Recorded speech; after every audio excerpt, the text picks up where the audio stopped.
On this episode of the Star Wars Time Show, Matt and Nick will get analytical with Skeleton Crew's latest trailer, which was full of new footage, giving these two nitwits plenty to dissect and speculate on. Will Hondo show up? Will this show tap into any of the major sequel trilogy or Mandoverse era narratives? All this and more in SWTS 333. And of course, they'll end the show with the question of the week responses and the latest round of top Punch it, Chewie.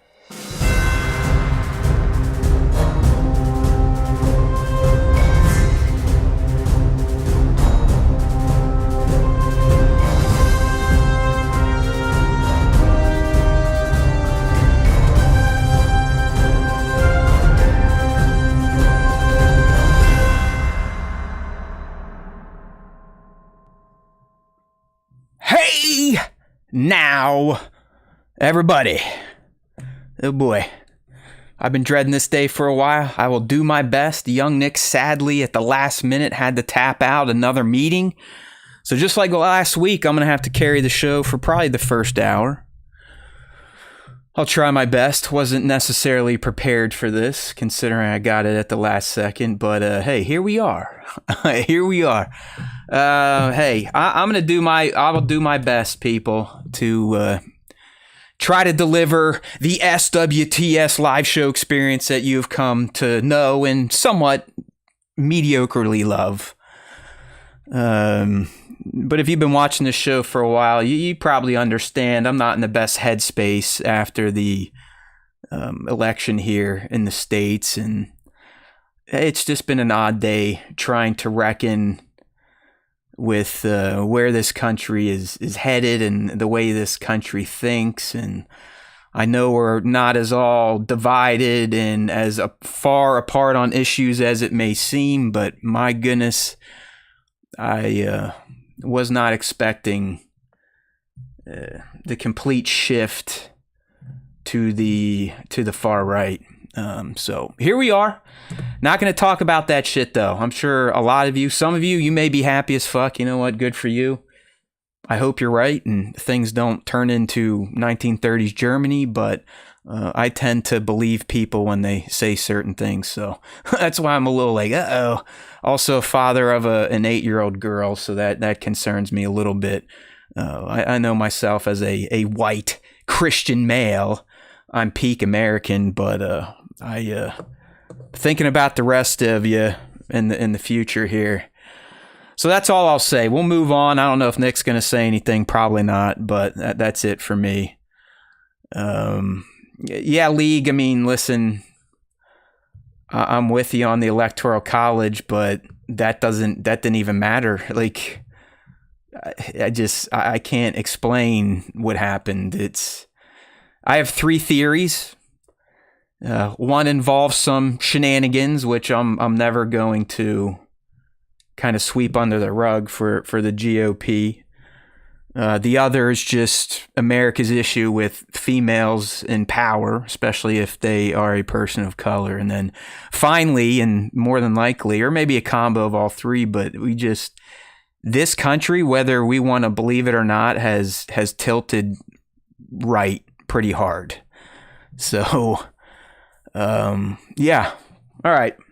Like I said, I don't want to get into this shit. I already have a very small audience that thinks I'm an asshole. So we got a MAGA guy in here. Let's let them, have some fun. Show them that, we can actually be humans if we don't win. So there you go, LV.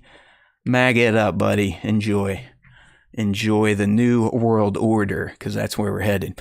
All right, let's get back onto some fun shit. You guys can all tune into your local news if you want to consume that trash. So here we go. We're going to talk some Star Wars today. Hopefully, I do have a somewhat of a double special segment. We're going to break down the Skeleton Crew trailer, and by we, I think I'm talking about the mouse in my pocket, if young Nick doesn't show up anytime soon. I did a deep dive lore take on Hondo. All right. Last week we had one of our members ask very politely, hey guys, can you start talking about some character lore on the show? and we oblige. That's how we roll here at the SWTS. You pay us money, we'll do stuff. Okay, we're shills. Remember back in the Acolyte days, we were huge Disney shills. I'm surprised I still even work with all the money I cashed in from Disney. But hey, I guess I must like what I do. I must like this silly little show and the people that come here to hang out. So yeah, we're gonna take a deep dive into Hondo. I actually put it out on our website, something we haven't used lately in the past few years. We've both gotten lazy there, even though at the end of every show, I'm like, hey, go check out StarWarsTime.net. That's where our content shows up in between shows when it's really just the top 5 and the show post. But I did do a whole website post for Hondo. So what I did, I'll be honest, I don't give a shit. I'm not stupid. I'm using AI. I took the Hondo wiki, fed it into Notebook LM, and then asked the questions. So it would give me just bullet point, very succinct information on the character. So if you go to StarWarsTime.net right now, or just stay tuned here to this podcast / live stream, I'll go through those bullet points. What's even cooler is this AI can actually podcastify the content. So I asked it to do that, and it created a 13-minute conversation between 2 fake people organically talking about the character of Hondo Ohnaka. So you're going to hear about him live here. You can take your studying even further over on StarWarsTime.net or YouTube.com/StarWarsTimeShow, where we have the Hondo trailer. So he's a cool dude. It did sound real, right, Ben? We got Ben in here in the chat. What's going on, brother? It is amazing what this AI can do and what it sounds like. And Ben, or for those that care, if you're in the tech, it took maybe 2 minutes to create that podcast. It took more time for me to turn it into a video so I could upload it to YouTube than actually getting the AI to do what it needs to do. So pretty cool stuff over there. So yeah, so we also learned the name of an Inquisitor. It's an Inquisitor name we've been asking about. Who is the first brother? We know that now, so obviously we'll get into that. I just got to figure out the new flow of the show, why young Nick is on a meeting here. So I think I'm just going to get right into some of the news, right? Let's talk a little news. I did not watch a new movie last week. It was Halloween. Hopefully everyone enjoyed their Halloween, one of our last normal weeks of society. I will say my neighborhood is kind of whack. I feel bad for my daughter and the other little kids. It's just, I mean, outside of our cul-de-sac, in maybe a half mile within the block, no one gives out candy here. I mean, we were done in like an hour and 10 minutes. Weather was fine. Pretty pathetic, my friends. All right, so let's get to this first little news bit here. For those of you in the know, Mando mugshots. I'll put your comment up, Mando. I'm not going to read it all, but yeah, it is what it is, right? There's Bango coming in. He's letting his thoughts know. There you go. Speak your name. Hey, I gave the MAGA guy the floor, so have at it. It's all good. Like I said, I'm not going to try to be one of these people that isn't MAGA to sit there and act like a jerk off for the next 4 years. So I'll do my best. But anyways, if we take a look at the screen here, and if you're going, oh, you guys got a screen? Well, if you've only been listening to the podcast of the Star Wars Time Show, we do a live stream every week, Wednesday, 5 p. Eastern, as close as you can get, youtube.com/Star Wars Time Show. So come in and check us out.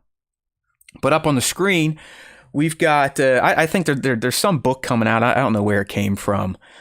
But we finally know who the first brother is. I know on this very dumb show in the past, we were talking about, okay, we got the second sister, the third sister is Reva. We got the fourth sister, the fifth brother, 6, 7, 8, 9. I mean, we knew them all, but we're like, who the hell was the first?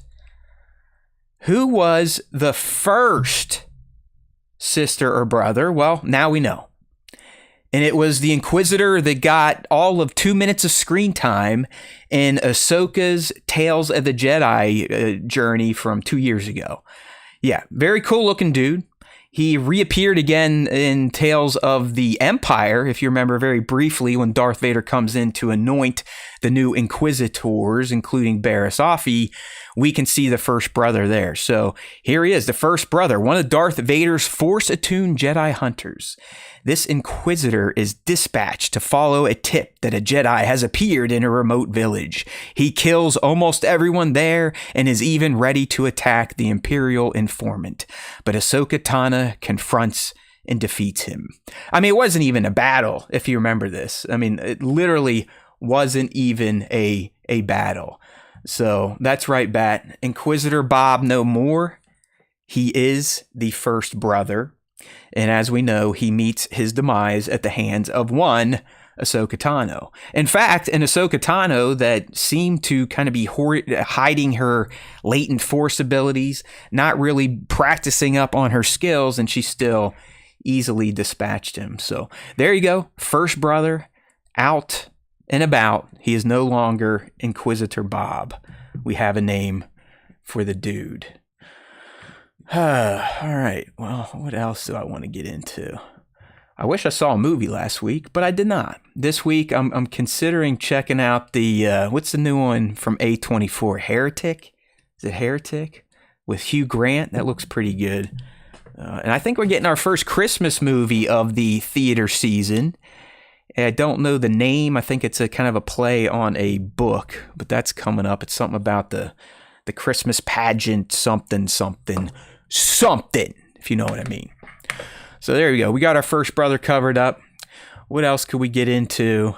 Could do a little Ask Us Anything, or we could get right into who is Hondo Ohnaka. Let me go ahead. Watch this. I don't know if everyone's seen this before. I don't even know when this showed up in Safari, but I can now just click on stuff and make it disappear.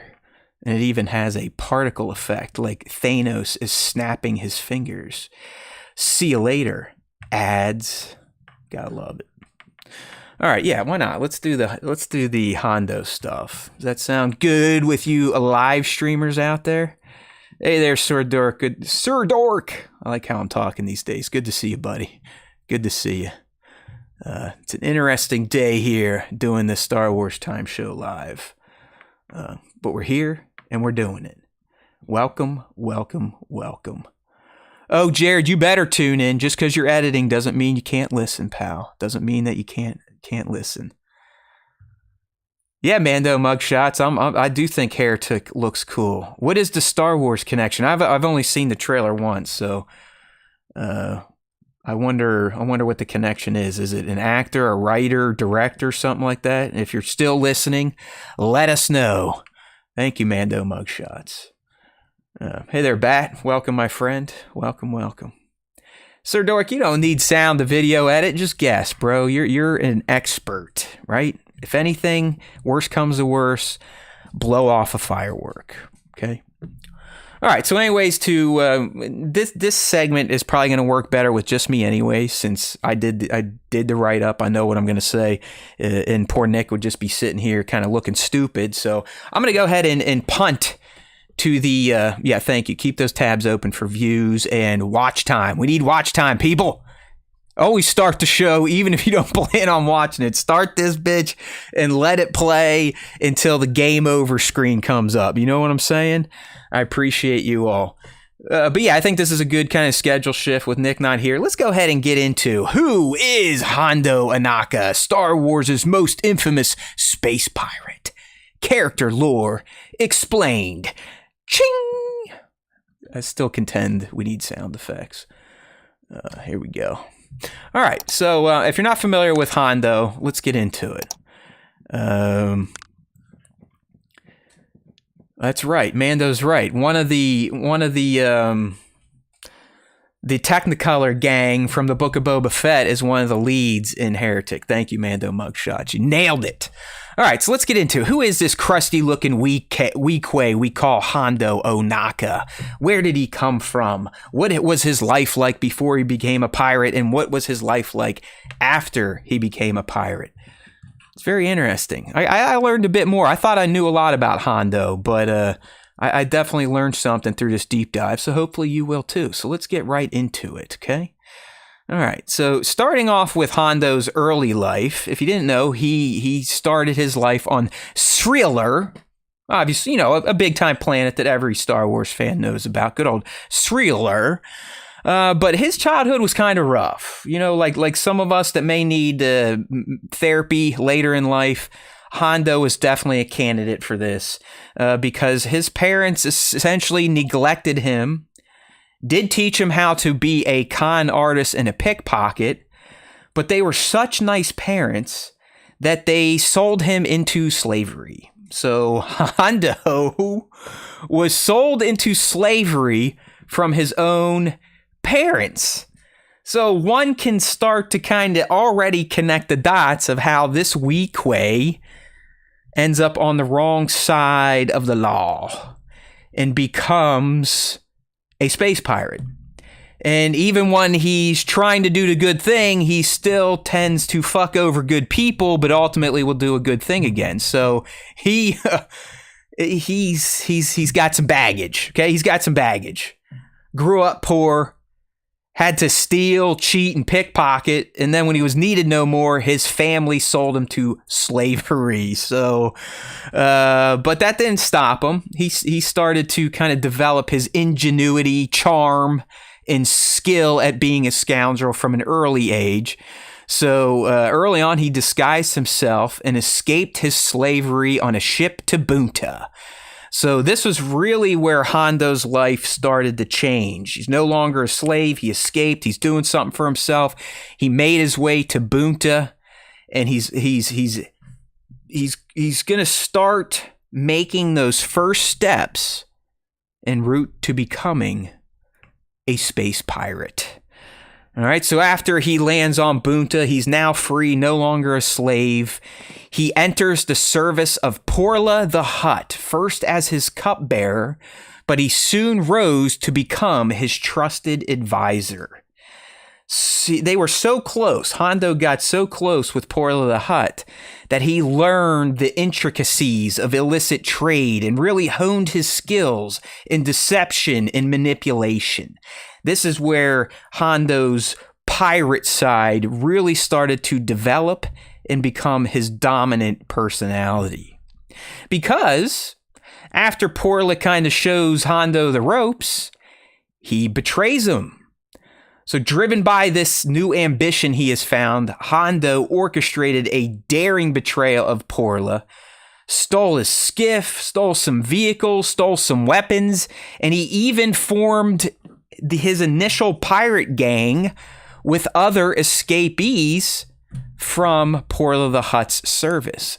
So this betrayal of Porla the Hutt was the true birth of the Ohnaka Space Pirate Gang, which is the gang we came to either know and love or know and appreciate or know and sometimes hate in the Clone Wars. That's right.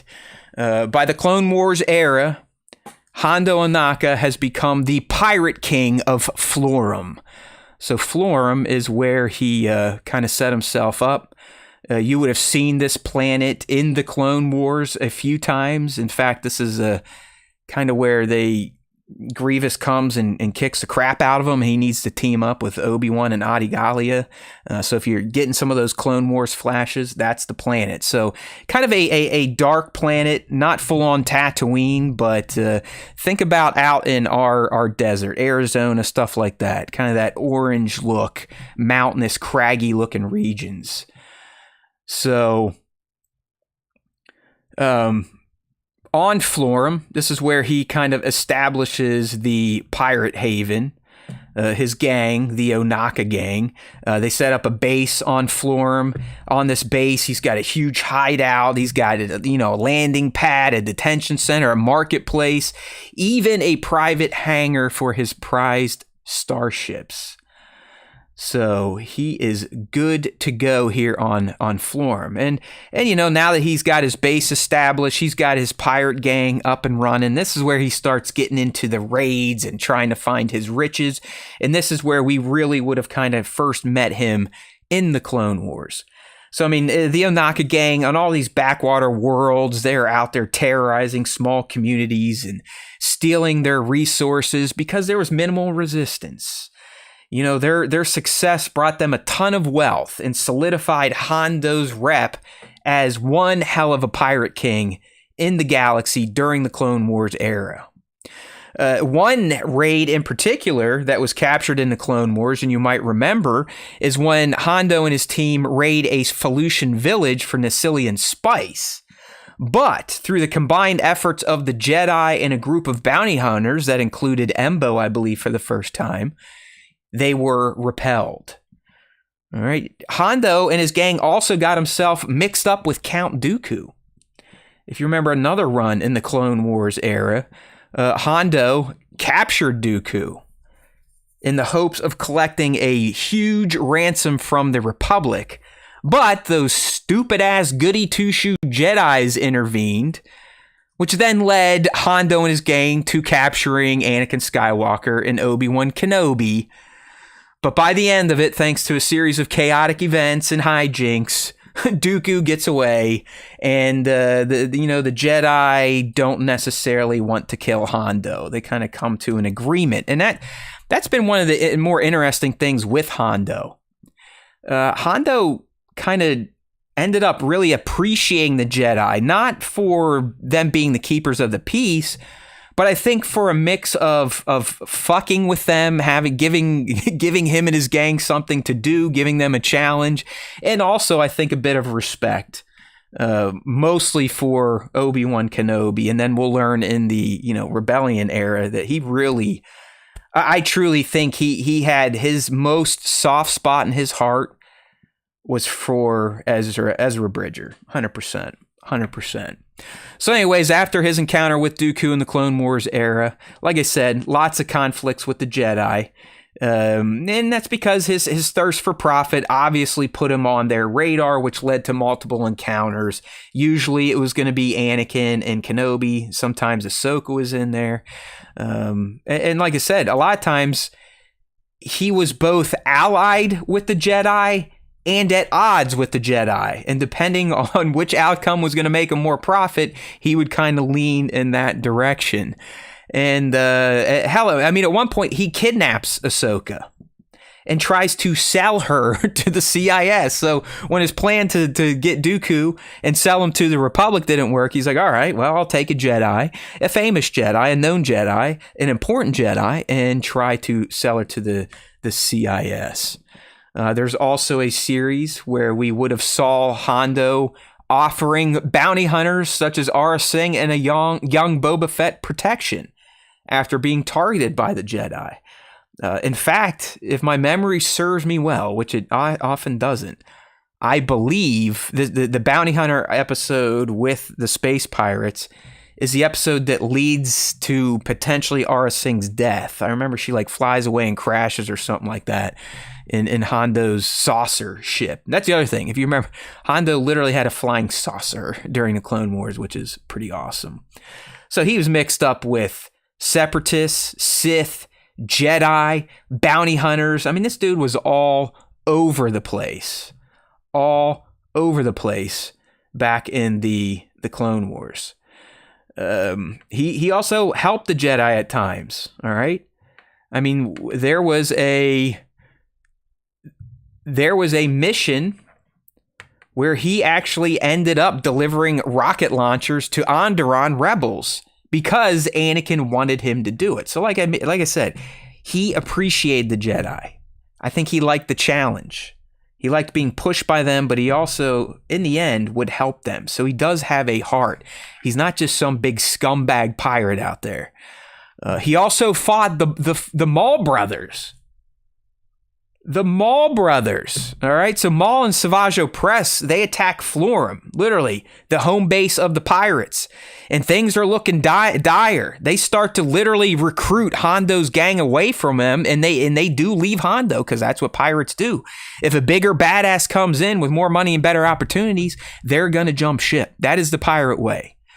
But luckily, Obi-Wan Kenobi and Adi Gallia were there, and they helped Hondo defeat the Sith brothers.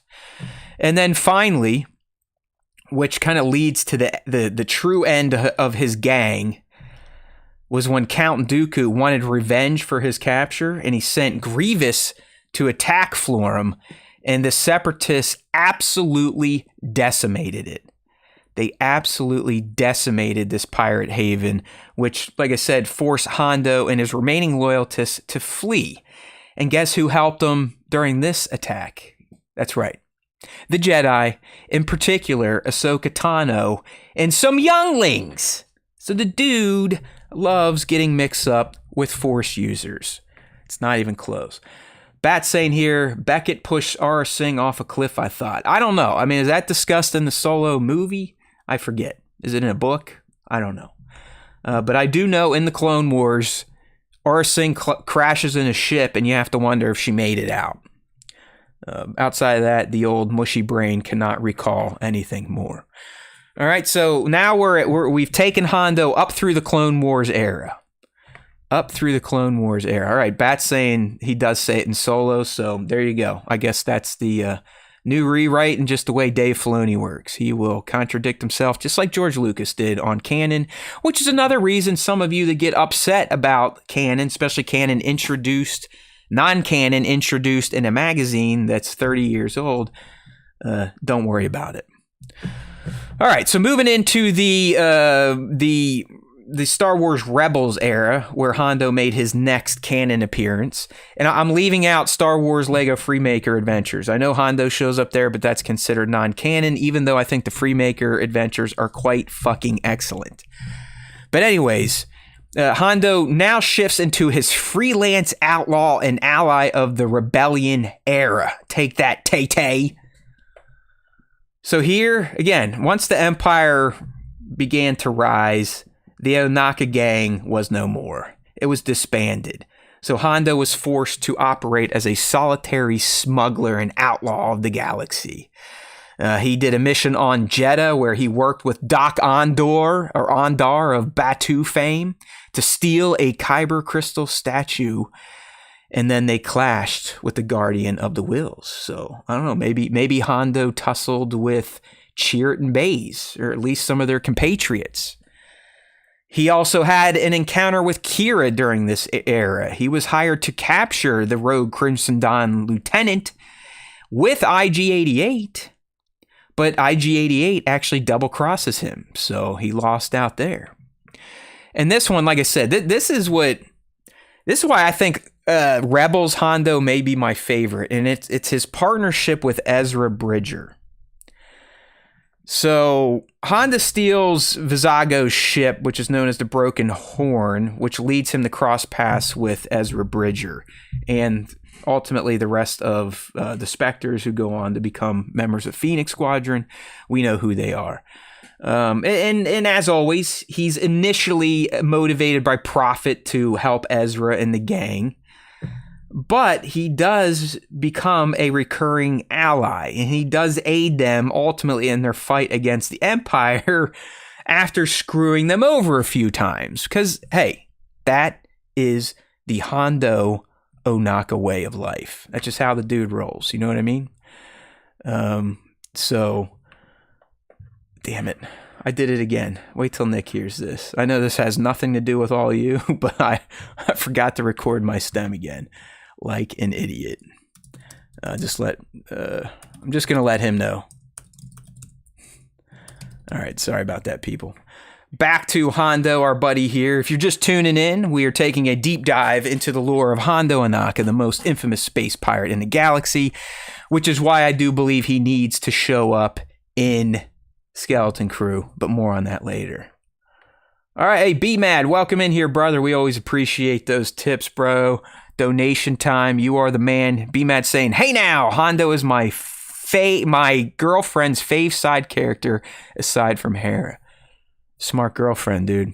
I do think Hondo is a classic, and that's why it was fun kind of doing this. And hopefully those of you that don't know about much about Hondo, after hearing this, you're gonna be like, you know what?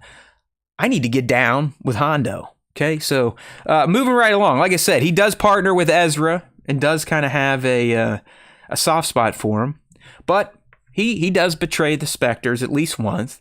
One of the first times, this takes place, he betrays the Spectres and the Lasat refugees, Chava and Gran, to the Empire. If you remember that, you remember Zeb kind of runs into some of his own kind, and shit goes down, and Hondo betrays them. But in true Hondo fashion, he does later help the refugees escape again. That's just how he rolls. I mean, if you think about it, he got his cash, felt bad, did the right thing. So in the end, he kind of ends up coming out looking pretty damn good. He got paid, and he was able to kind of redeem himself, both in the eyes of his own soul, but also through the Spectres. Because he was going to need them. Because at one point in time, he does get imprisoned by the Empire during this era. And guess who rescues him? Well, the Spectres. And they do get something out of him. They get some information on some Y-Wings at Reclam Station.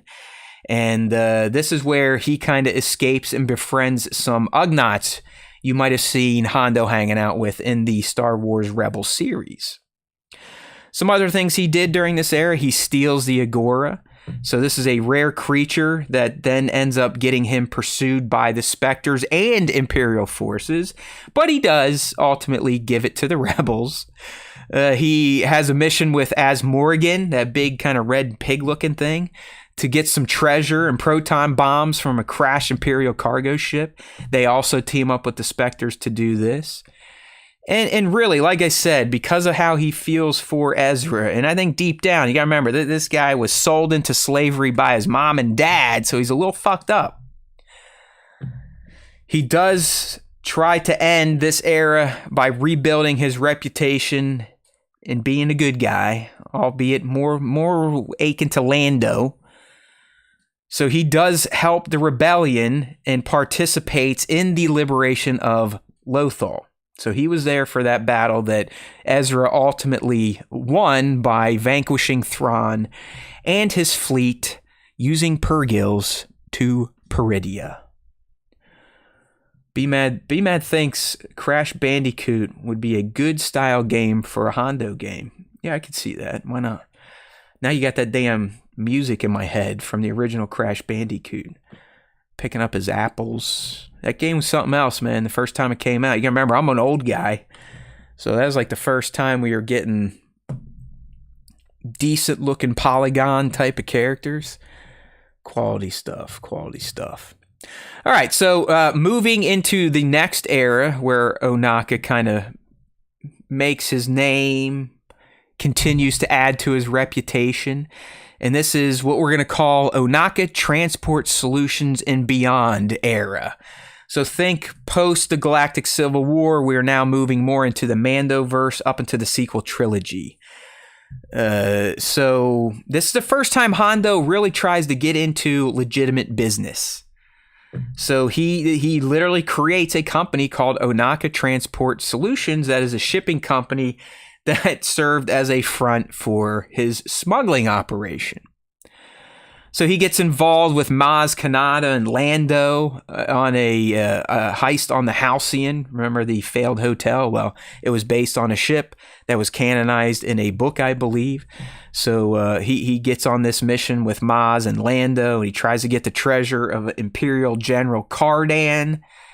And like I said, this mission in particular marks the shift for Hondo into him becoming more of a sophisticated scheming smuggler and a desire to establish himself as a professional, albeit still being very scoundrel-like and dishonest. So while he's trying to the rest of the galaxy put on this front of reform, deep down, he's still a scoundrel. He's still doing shady stuff. He's still smuggling. He's still trying to make as much profit as possible.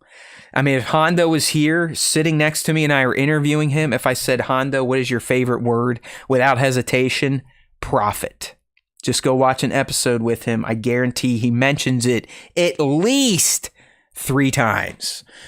So after the heist on the Halcyon, we, the First Order starts to kind of rise a little bit. Hondo's still running his transport solutions company, and he's striking deals with both legal and illegal organizations. Again, it's about profit. Profit. Profit. But his soul, the empathy within him, spending all the time with the rebels and working with the resistance, it's starting to kind of work on him a little bit. So he starts to develop a problem kind of balancing his profit-driven smuggling business with his evolving moral compass and it ties to the resistance. So from here, Hondo heads to Takodana. This is where we met Maz Kanata for the first time in TFA. He gets some ships from hackjackers, and he runs into Solo, Chewie, and Maz, and helps them escape the hackjackers and their captive Nexu. So again, he's always trying to help. He aids the resistance by providing assistance to them. He offers them his ships and resources, supplies, and he really does. I mean, listen, his whole life he's been a little shady and definitely dabbles in the on the other side of the law, but he's, in his heart of hearts, is a good dude. Is a good dude. He has loyalty, all right, loyalty to his friends, and he believed in their cause, and that really would supersede his desire for wealth. So by this era, Mandoverse into the sequel trilogy, he's a little bit closer to Han Solo and Chewbacca. All right, still kind of a shitty guy, still working with, I guess Han and them, they were working with those gangs too. So yeah, he's much more like Lando, Han, and Chewie by the sequel era. And then ultimately, he does end up piloting the Millennium Falcon. I think I believe this isn't a book. I don't know. I know this definitely isn't animation or anything we've seen. But now that he's based on Batuu, which makes sense because, you know, he kind of kicked off Galaxy's Edge. That's his home world now. We'll also talk about his ship on Batuu and why I think that, based on something we've seen in Skeleton Crew, why I think he's going to be in it. But anyways, so he's on Batuu. He makes a deal with Chewie to use the Falcon. He keeps working with Doc Ondor to kind of keep shit on the up and up on Batuu. And he does end up with the Millennium Falcon. And like I said, I haven't read the book. I don't know how long he has it. But he is credited as a pilot of the Falcon, which just kind of adds to his legend. So as we start to kind of wrap up who Hondo is, we've covered his eras, at least the way he's been portrayed so far. Yes, he is an animatronic down at Galaxy's Edge, which I'll mention here down in the behind-the-scenes stuff. But I really do think this dude, and who knows, I don't know if what we're getting here, Mando Pirates saying the next animated Star Wars series is Star Wars Pirates. Now listen, Mando Pirate, we know that there was another animated series in the works, so I think you're on to something. Just not sure if it's going to be Pirates. It would make sense, especially to kind of kick it off after Skeleton Crew, which is going to be all about space pirates. You could kind of either continue that type of thread or add to that type of lore. So, yeah, you never know where Hondo may show up next.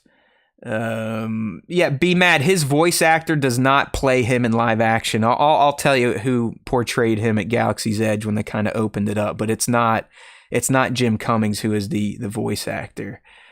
And Mando Pirates saying the Outlaws DLC coming up. We are going to go on a mission with Hondo. That's coming out in February, so I'll probably be checking out that too. I'm starting to get a little over Diablo 4 grinding. I'm like 150 Paragon. Could probably move to Torment 3 or 4.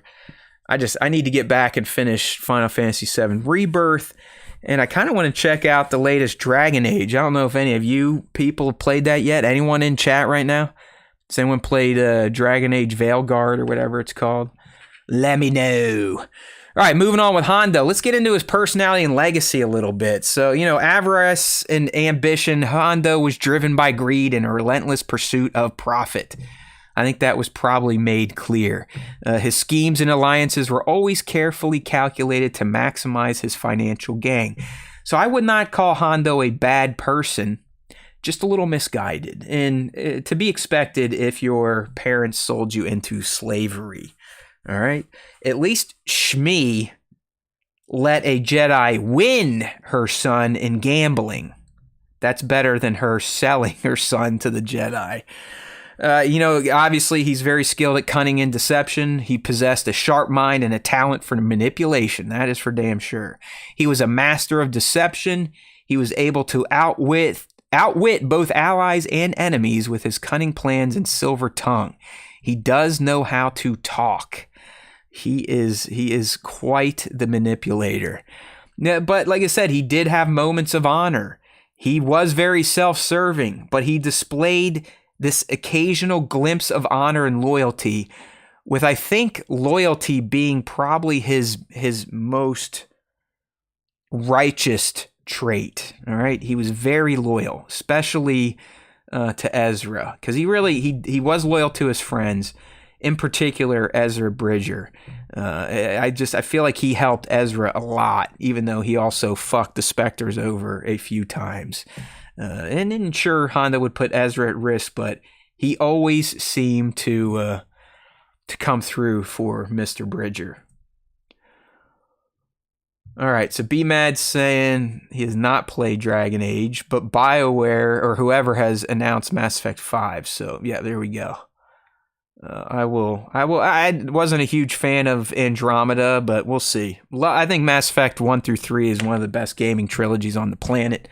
Did not get bummed out about the end of Mass Effect 3. And if you go back and play like the remaster of it, it's amazing what they did. Those 3 games, especially the first game, they look like brand new games. So kick ass. Kick ass. There you go. B-Man. He did. That's right. Hondo said he'd do anything for Ezra, and I believe him. And that's why, like I said, if you've not seen Hondo and the Freemaker Adventures, go check those out. I know they're non-canon, they're a little kiddie, but they are fun shows, and they do weave in canon characters that you could almost be like, hey, I kind of want that to be canon, so check it out. But really, what we love the most about Hondo, and why I think he is kind of a favorite character amongst fans, is he's just got this enduring charisma. All right, he's his roguish charm and quick wit really endeared him to many, even after he screwed them over. That's what I mean. The guy was amazing. He could literally get people locked up, but then come back and save them. They're like, it's just that Hondo guy being Hondo. So yeah. Yeah, Bat, you're not wrong. I kind of learned this myself because I didn't know much about Hondo in the sequel trilogy era, but he did. Like I said, he definitely shifted more into like a Han Solo type. Still would do smuggling and that type of shit, but was very compelled to do the right thing and to help those in need, being the resistance. All right, so I'm not going to go through the FAQ. You can check that out on StarWarsTime.net. It's more of a just written summary of what I've gone through. But I do want to check in on some behind-the-scenes stuff, the real nitty-gritty about this character. So his name actually comes from the Japanese film director Ishiro Honda and the actor Seiji Ohnaka, who both worked on the Godzilla franchise. All right, so initially the name was going to be Honda Ohnaka, like the car, Honda Ohnaka. But as Clone Wars writer Henry Gilroy explains here, George came in and said, no, let's change the pirate's first name to Hondo. Hondo. So that's how he got his name. It is actually based in reality. Hondo. He is voiced by Jim Cummings, like I talked about earlier. So Jim voiced Hondo in the Clone Wars, Star Wars Rebels, and the non-canon Lego Star Wars The Freemaker Adventures. Dave Filoni, the EP of Rebels, said that Hondo did view Obi-Wan Kenobi as a friend. So like I said, even though he was screwing him around, he he loved the Jedi. He appreciated Jedi, Kenobi in particular. Filoni also said that he feels like Hondo missed the Jedi Order because of the excitement they brought to his life. So as I said earlier, he enjoyed messing with them, but also working with them if it served his end goal of profits. So Hondo, these days, we can find him in Galaxy's Edge theme parks. He is an animatronic in the Smuggler's Run attraction. Hondo is voiced by Jim Cummings, but he is played by Robert Nairn in Galaxy's Edge. Hondo led the dedication ceremony for the Disney World version of Galaxy's Edge on August 28th. So when they opened it, he was the dude. All right, so, and he also showed up as a playable character in my now defunct daily nightmare of a free-to-play game, Star Wars Galaxy of Heroes.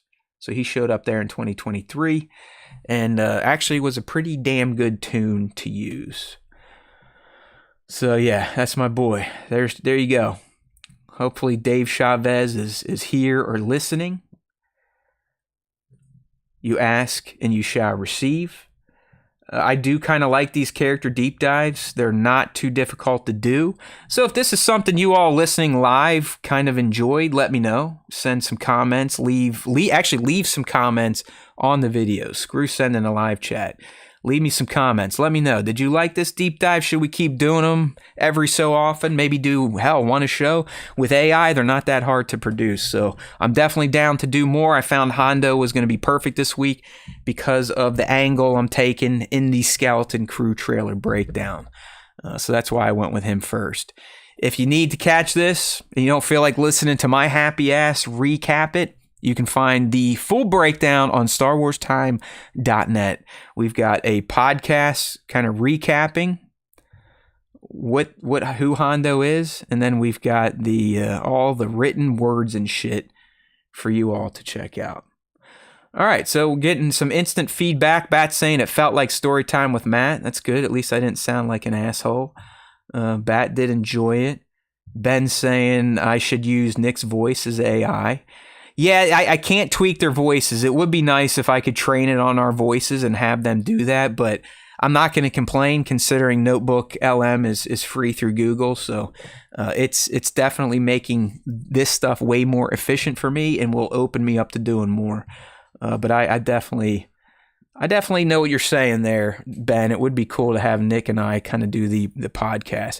But check it out. If you just tuned in, I explained earlier how I made this. I essentially fed the entire wiki into Notebook LM, queried it to kind of get the bullet point information I just read, and then this AI has a built-in podcast feature where you can take your source and have two AI-generated podcast hosts talk about it.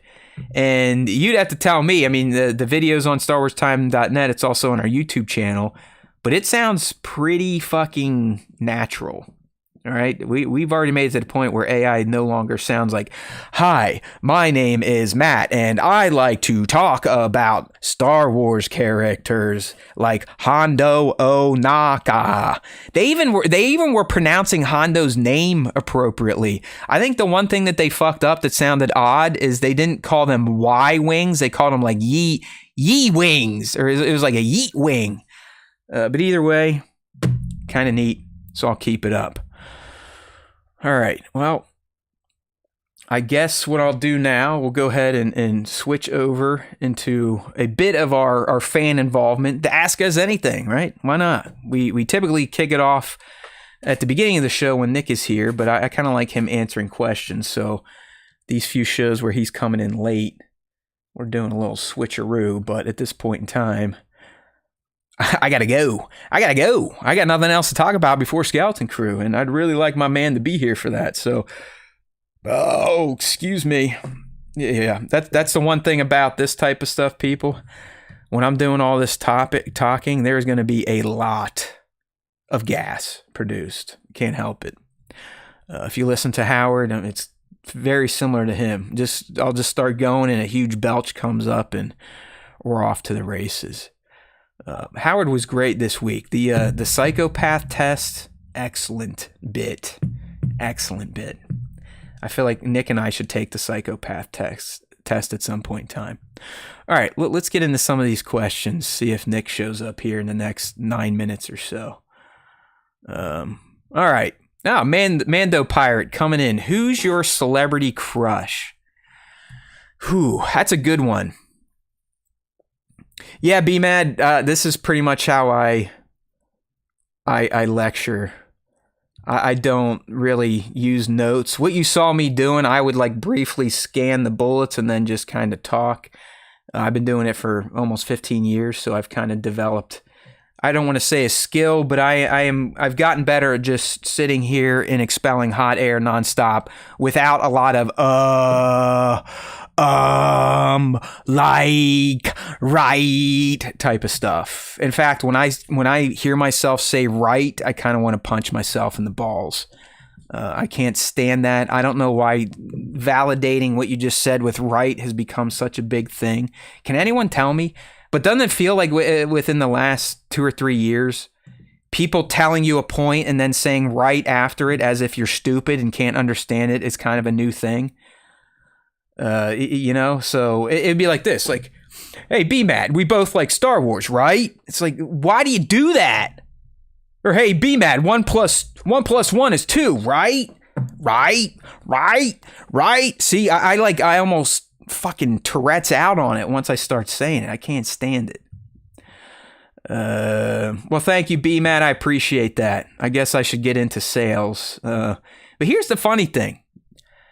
And I listen, I am fine presenting in front of people live, presenting in front of cameras and online and talking on the radio. But if you were like, hey, go sell this guy a car, I wonder how I would handle that. There's little introvert Matt is still in here.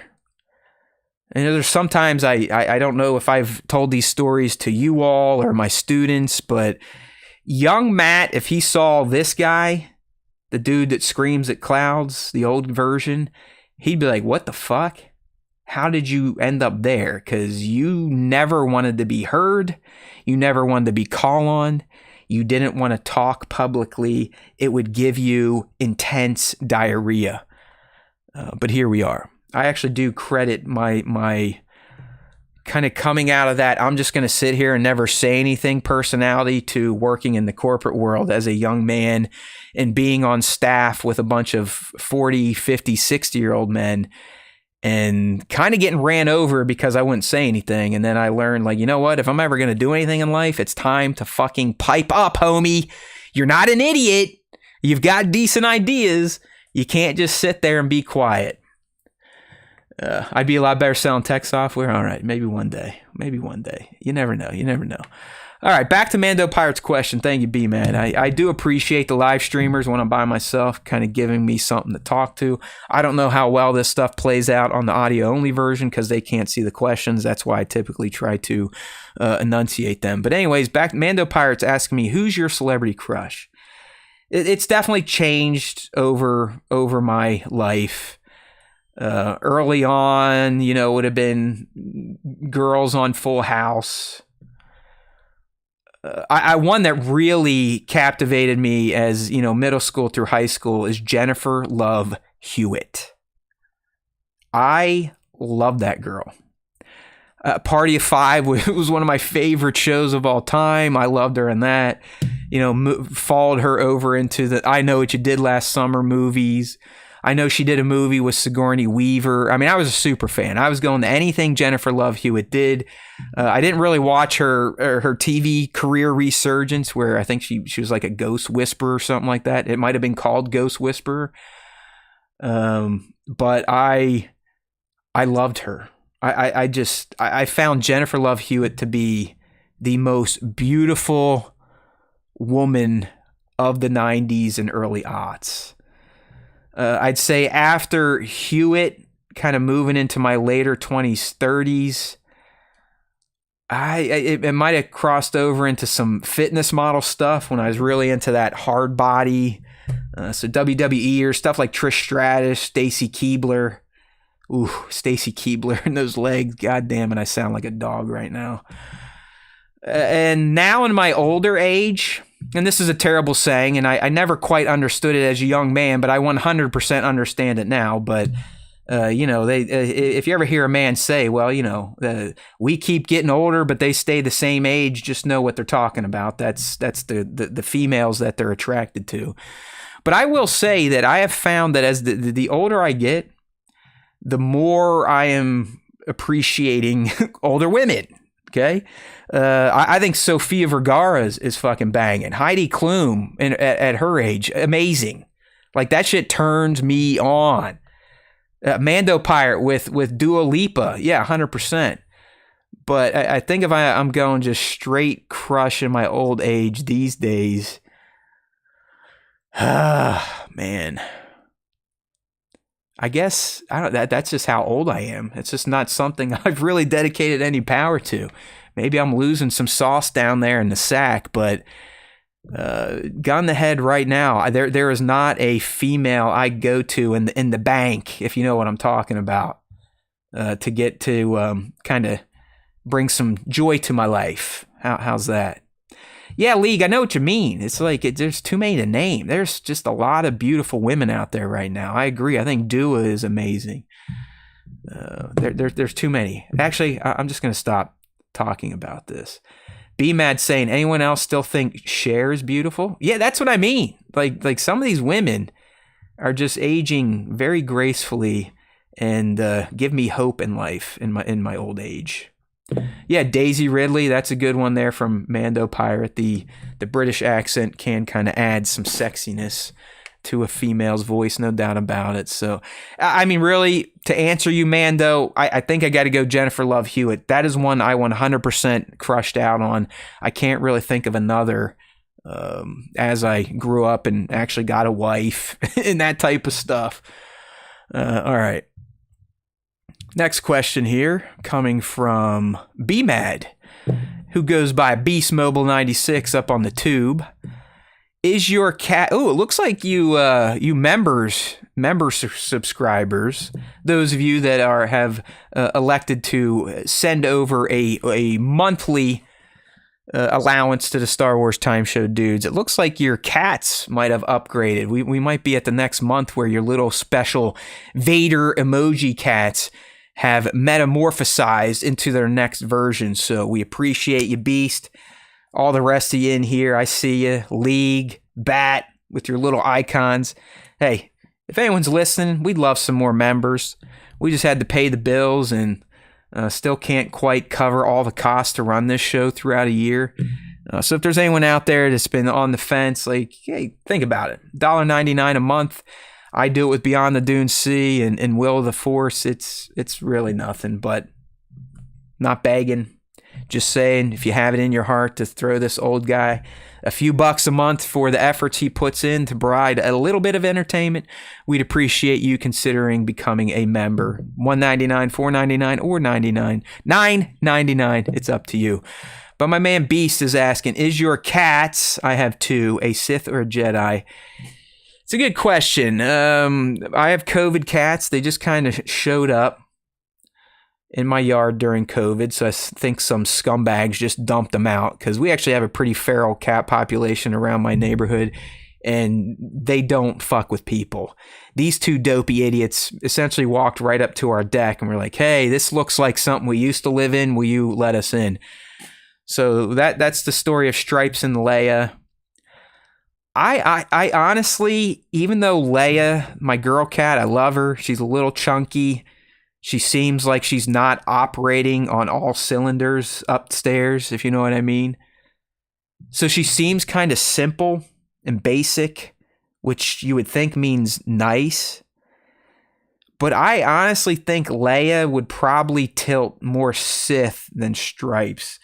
Because I've seen Leia, like when she's done with him or doesn't want to play anymore, she will hiss at his ass. She's hissed at him when he's trying to take a shit.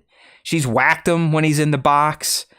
So Leia the cat, Sith, Stripes the cat. I'm going to go Jedi, but more in line with Anakin Skywalker because he's he likes to fuck around and find out sometimes, if you know what I mean. Be mad. So there you go. All right, next question. This is coming from Rippick Tan over on Instagram. Is Hondo safe? Is he all right? Yes, he is safe and he is all right. He is on Batu, still running his transport system front to smuggle shit for the resistance. And then Rippick Tan follows that up with, seriously though, he wasn't in that trailer, was he? I don't know. He wasn't as himself, but we're going to look at a ship that makes me believe that he might be. And I'll get into this more once we start breaking down the trailer here, which at this point, it's 6 o'clock. Who knows where the hell young Nick is at, so we're going to keep doing what we're doing here. It's the Matt Time Show. Look at my happy ass. Yay! So yeah, Rippick, not in the trailer, but his ship was. In fact, let's just go look at it right now. I had it pulled up on Twitter. I'll never call it X because the guy's a fucking idiot. But here we go. If you're on the stream here, you should be able to see a blurry image. Hold on. Sorry, stream. Let me bring it up. There you go. So if we're on the stream, this is from the new Skeleton trailer. We get a wide shot of what looks like this kind of platform city, or a city in space. It's very reminiscent of that. I forget the name of the planet, which is pissing me off, but where we see Cassie and Andor go to kick off Rogue One. It seems like a planet or a station or a moon base like that. And it seems like a lot of shady motherfuckers hang out here. But if you're on the stream and you're looking at the screen and you see my mouse moving around this one ship that's kind of centered, that's Hondo's ship, okay? That is the ship that Hondo has at Batu. I forget the name of it, but that is definitely it. I mean, it's got the exact shape, the exact style. In fact, let's just pull it up live. This is how great we are here at the Star Wars Time Show. We'll pull up his ship live just so we can see it there. There it is. It's called the Katuni. So if you're on stream, hold on, everyone. He's coming. Give me 1 second here. Let's pull him up, see if he's coming in here. He's coming in hot. There he is, looking beautiful as always. Let's bring him up on screen. Young Nick has entered the building. Perfect time, actually, young Nick. We're going through some of the Ask Us Anything. Almost time to get into our breakdown of the Skeleton Crew trailer. I went ahead and did the deep dive on Hondo for everyone, so now they know who this space pirate is and why I think he should be in Skeleton Crew. And currently, we're actually looking at... I think I just hung up on Nick. Hold on. Let's get him back. You gotta love this show. Welcome to the Star Wars Time Show, everybody. Oh my God. Hey, he's back. Now you're gonna have to clear your camera again. I fucked that up. That was my fault. I forgot Skype is the only fucking application on a Mac that if you hit the X, it actually closes it instead of just minimizing the window. So we are not upset at you, Nick. We did not kick you out after you just got here. I'm just an idiot. All right. So anyways, what we're looking at right now as we're going through our Ask Us Anything, and Rippick was saying, hey, was Hondo in the trailer? No, he wasn't in the trailer, but I did show them a shot of a ship that looks eerily identical to Hondo's Katuni ship that he has on Batu. So I pulled that up for him just so they could kind of see. So that's where we're at. We still got a few questions to go while you're here. Perfect timing to have you show up. So let's bring those screens back up for everyone as I was showing them Hondo's ship. So there you go, Rippick. He did not show up in the trailer, but I 100% believe that's his ship, which means hopefully he shows up in the show. And if he doesn't, it's another fail by fucking Filoni and the creatives at Lucasfilm. So I guess we should just be prepared for him not to show up. All right, here's a question just in time for Mr. Streaming Budget. This is coming from Bango, who is having himself a fucking day. If you didn't feel good after last night, go read Bango's stories on Instagram, and he might make you feel a little better if you're into that type of stuff after you kind of had the rug ripped out from under you. So if you kind of like to commiserate on shit, go check out Bango31 on Instagram. He's kind of taken a flamethrower to what went down here in the States on the 5th. But anyways, Nick, Bango wants to know, given the budgets of some streaming shows and the decline in big tent movie releases, do you think we'll see something like pay-per-view for streaming series in the future? Like you pay $5 a month for access to the library, but the new season is $20 to watch. Might that be a way for studios to recoup their investment? And if something like that becomes the model, what are your thoughts on it? I mean, so you're essentially like old school pay-per-view, which doesn't really exist anymore, right? I mean, we don't pay-per-view wrestling. They were called wrestling pay-per-views. I mean, it exists with like boxing matches and UFC fights still. But in general, I think that it's a bad idea. Like, just to be completely honest with you, I think that charging somebody for because that's what I mean. Like, it's inarguable that it's been bad for UFC if you look at their pre ESPN numbers. And I mean, like, it's not going to be perfect because the sport's just gotten a little bit more popular. But if you look at their pre ESPN numbers and their post ESPN numbers, you can see that there really has like it hurt them to have a library access, which is essentially you have to pay for ESPN Plus, and then you also have to pay for the pay-per-view when it happens. It's just it doesn't benefit them. And Disney actually tried that already. Like they did that with like movie releases. So they would do like for example, when live action Mulan first came out, it went to theaters, but then it also released on Disney Plus at the same time, and they would charge you whatever, $10 to watch it. And you didn't get to keep it. And you did not get to keep it. It was essentially just a watch. Like you were paying for the service, and then you were also paying to essentially rent this new movie that came out. I don't think that they'll do that. So it failed. Again. So yeah, we're I honestly, Bango, I saved this from last week because I thought this was end up into a deep talk on this shit, but Nick's right. I mean, this has already been tried, and I think consumers rejected it pretty hardcore. Yeah, it's just one of those things where it's like you're already asking for people to pay for your service, and then you're saying like, hey, within this service, we're going to make you pay for more shit. And it's different than like Amazon Prime or something where you can buy the film and then you own it, even if it's taken off of the service. Nick, didn't we learn that technically no one owns digital content? You're just you're technically licensing it. Yeah, so I mean, technically anything that you buy online is a DRM purchase that could be revoked when that license is revoked from the service. And I'm like a big anti-physical media guy, but it almost feels like we need to go back to physical media if you actually want to own something these days.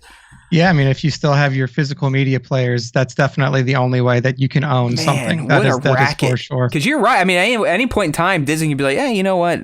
I don't feel like displaying the Star Wars movies anymore on streaming platforms. So I mean, they 100% can do that. They'd be like, all right, fuck you. And I'd be like, shit. Excuse me. They 100% can. All right. Well, there you go, Bango. Yeah, so I don't think that they'll do that just because they've already done it. And, I think that they did it during COVID specifically because people weren't going to the theaters as much. Yeah, Nick, you were right. It was, I think, Mulan, and then the Black Widow did it too. That was at least, it was a few movies they were doing it. And I believe you only got it for 24 hours for $30. Yeah, it was a true rental. Like it was like you rented the movie from like Amazon Prime or whatever other service. Right. Well, like B-Mad's saying, that means pirating isn't stealing if you never owned it. So yeah, that's what people's responses were when like I think it was like I can't remember which service first came out and said that. I think it might have been like Steam or something like that. Steam's like, well, technically you don't own any of this. Like you paid us a licensing fee for it and you have it for as long as we have it. Got But yeah. So yeah, I mean, were you old enough for the good old P2P days like Kazaa and LimeWire? I mean, like I had Napster when it first came out. Yeah. Kazaa was some shit, man. I mean, you could pull down full movies that people recorded on their phones. Yeah. That was the days, the early aughts of the internet before social media came in and absolutely fucking destroyed the universe and the internet. But oh well, I digress. Yeah. All right, next question. I think we got Scion XTC. I like this one. Short and to the point. Are aliens real? I mean, yeah. I mean, listen. I gotta believe in science, even though we as a country may not in a few more years. But if you listen to someone like Neil deGrasse Tyson talk about just the math, it's hard to think that we are the only living organisms in a galaxy that is essentially infinitely large. It's the math it's just too strong to suggest that we are a freak accident and this hasn't happened anywhere else in the entire universe.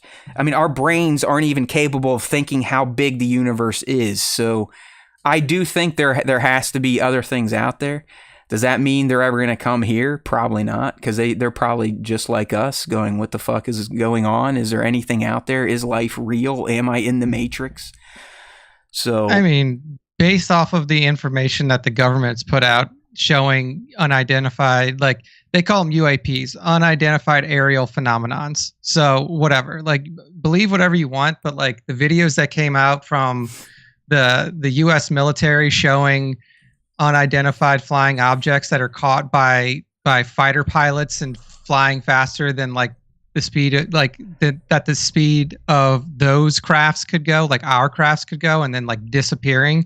It's there's see I that too I question, because listen, if you have that type of technology and you make it to another planet that's inhabited, you're telling me you're just going to zip around and bounce out? You're not going to come here and try to dominate or steal or do something? You're just I guess not all races are as pieces of shit as humans are. Oh. So well, that is true. Maybe this planet out there, they didn't develop religion and they just use science their entire existence. Wasn't this kind of a bit of three body problems? I mean, three body problem is where you had that civilization that idea. essentially would just keep resetting itself until they got a signal to us, and that gave them the motivation to build a fleet and come to us with the intention to dominate. So so I mean, I mean, there are aliens out there. Will we ever make contact with them? Who knows? They probably like look at us and be like, these people are still people. Like they haven't even figured out how to take care of their own fucking bodies yet. So what do we have to do or learn from them? That's the Star Trek spin. I guess I'd be more Star Wars, where I'm just, I'm waiting for Imperial forces to show up and be like, oh, you fucking idiots don't even know how to get to celestial bodies within hours. It takes you years. So die, become my loyal subjects. All right. So yeah, aliens are real. Fuck it. I wish they would show up today. Question for Nick. Thoughts on Dennis Allen being fired, and who do you think, or who do you want the next head coach to be? Yeah, I mean, I think everybody in New Orleans is happy that dude got fired, even the players. Dude, they weren't even walking back to the locker room this Sunday. Like the one guy was trying to leave the stadium in his pads. Yeah, I mean, good on him for trying to do that. But I mean, it's good that he got fired.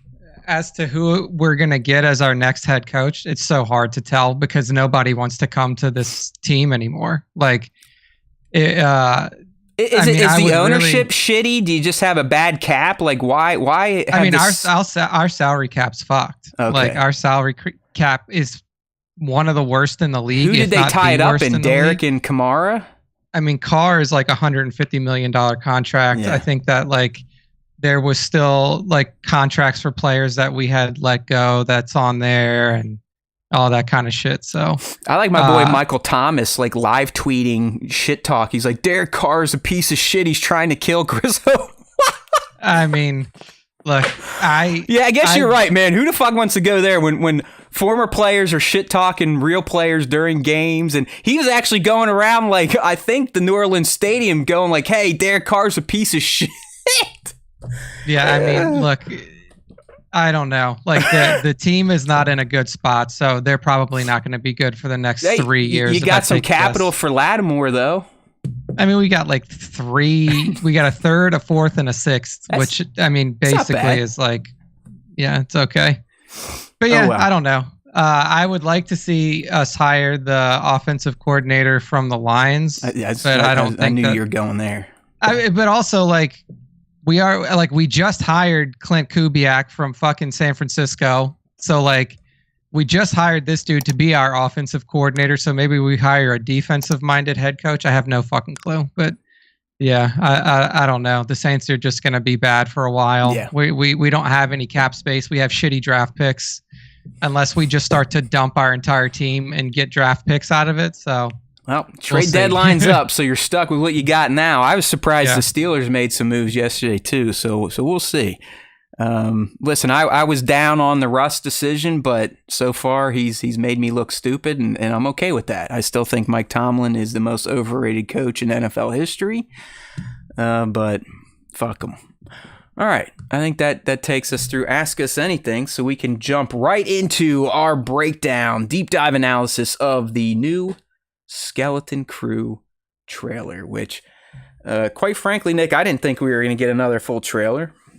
I don't know if this is Disney kind of reading the tea leaves and going like, oh shit, we can really tell people are starting to lose interest in all of our properties. Let's remind them that something's coming up at the end of 2024, and that is Skeleton Crew, which stars a bunch of kids and not Jedi, and is probably going to piss off the usual angry fans and all that fun stuff. But we did get one.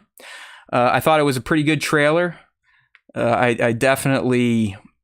dug all the new footage. I liked that they used was that Major Tom, the song? Was it Major Tom?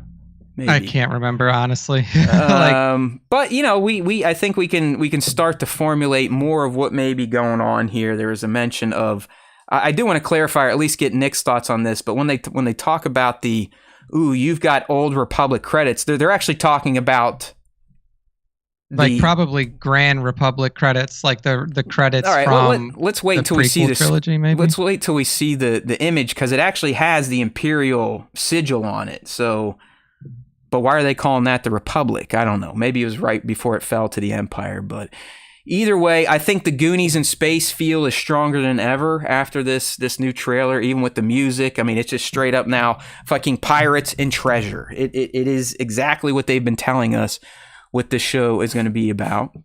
But like I said, I picked up on some things that warrant a discussion and some speculation. We already did the Hondo guess, because we see his ship, or what looks very much like his ship, in the yard there. But there's some other things that I stumbled upon myself that I don't know if anyone knows yet, and I guess I'll just start with it. But Nick, I pulled up the cast on Google here, because I was trying to figure out who's the lady in blue talking to the black guy. They weren't familiar to me. I learned she's Carrie Condon. The black guy is Tunde Adembimbe. And as I'm reading the cast list, I'm like, oh yeah, there's Jude, there's Jaleel, there's all the kids. And then I see this Haley Webb, Jedi Nina Nawood. And I'm like, what? Okay, so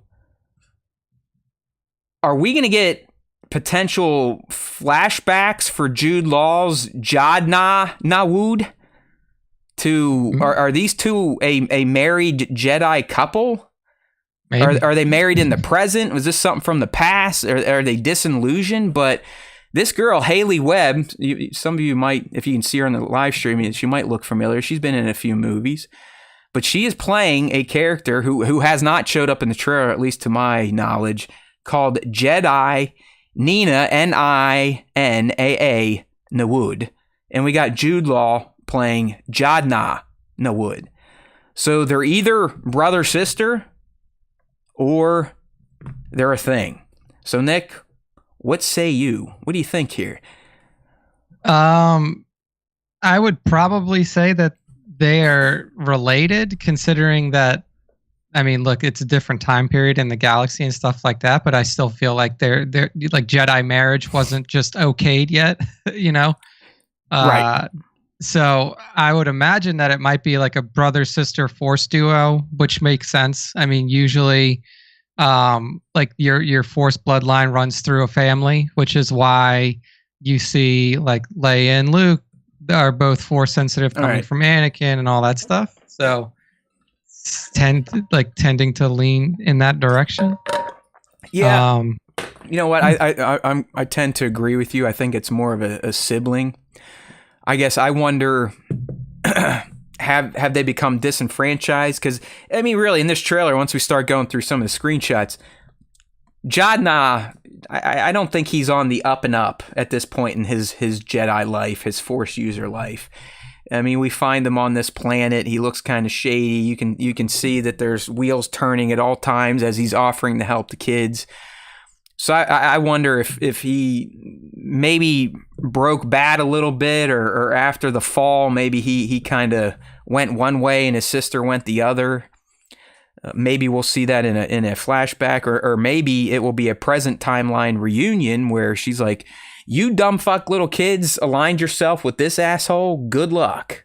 Yeah, I would probably venture a guess and say that there's a bit of a contentious relationship there. Okay. Given the fact that she is still wearing the Jedi moniker and he isn't, at least from the casting says. Yeah, that's a good pickup. I mean, who knows who entered this information, but Nick is right. If you pull this up online, the cast, Jude Law is just Jadna Nawood, where Haley is Jedi Nina Nawood. Yeah, I will say that it's interesting that she is listed on Google, but she's not listed on IMDb. Yeah.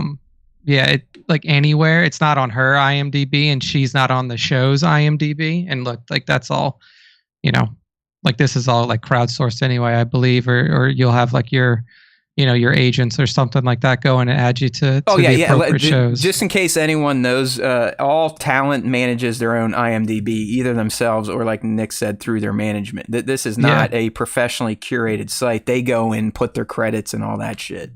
Yeah. But if I had to venture a guess, I would probably say that, this girl is a part of, or trying to hold down the, like being a Jedi through everything that's happened post Order 66 after the rise and fall of the Empire and stuff like that. But obviously that can be difficult. But yeah, I would say that they're probably siblings, and not like married or anything. I tend to agree, and I'm with you too. I think they're going to have some beef between them that hopefully is resolved in time through talking and discourse, like all things. Okay, so let's get into this trailer right now. I got to pull up. This is where AI is really starting to help me out these days. Instead of me having to listen to it and write down the dialogue, I just said, "Hey, motherfucker, give me a transcript of this thing." Nailed it. Got all the lines, all the good stuff. So I will do my best, my friends. But if you've never been here before, this is how we do our trailer deep dives. We just start with our stills right from the beginning of the trailer and rip through them. So, Nick, it seems to me, when the trailer kicks off, right, we get the two kids. They seem to be in some form of detention center. I don't know if this is at a school in their town, but you can tell they did something that landed them in hot water with the adults. All right, we get the dialogue. What are you in for? What are you in for? All right, so you can tell, and this is Fern and Wim. And I think with this scene, at least set up for me, Nick, and we were kind of kicking this tire last time when we broke down the first trailer. I don't think the boys and the girls were our friends going into the show. I think this show and the discovery they make is what's going to make them all bond. I think we got Wim and Neil. Yeah, they're buddies. And then KB and Firm, they're buddies.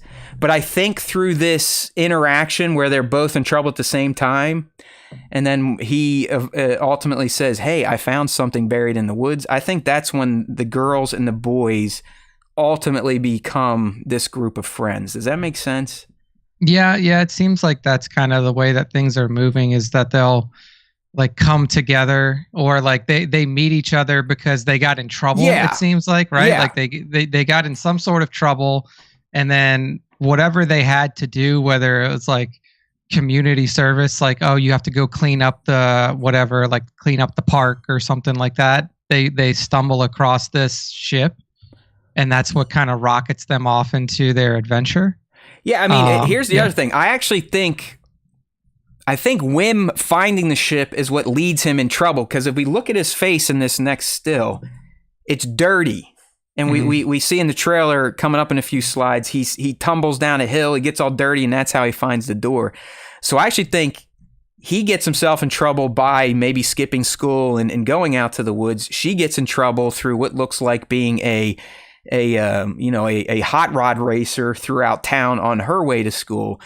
And this is where they link up, and he kind of hints at like, hey, I found something. You guys want to come check it out? I think that might be the sequence, considering he already looks a little dirty and disheveled in this detention center.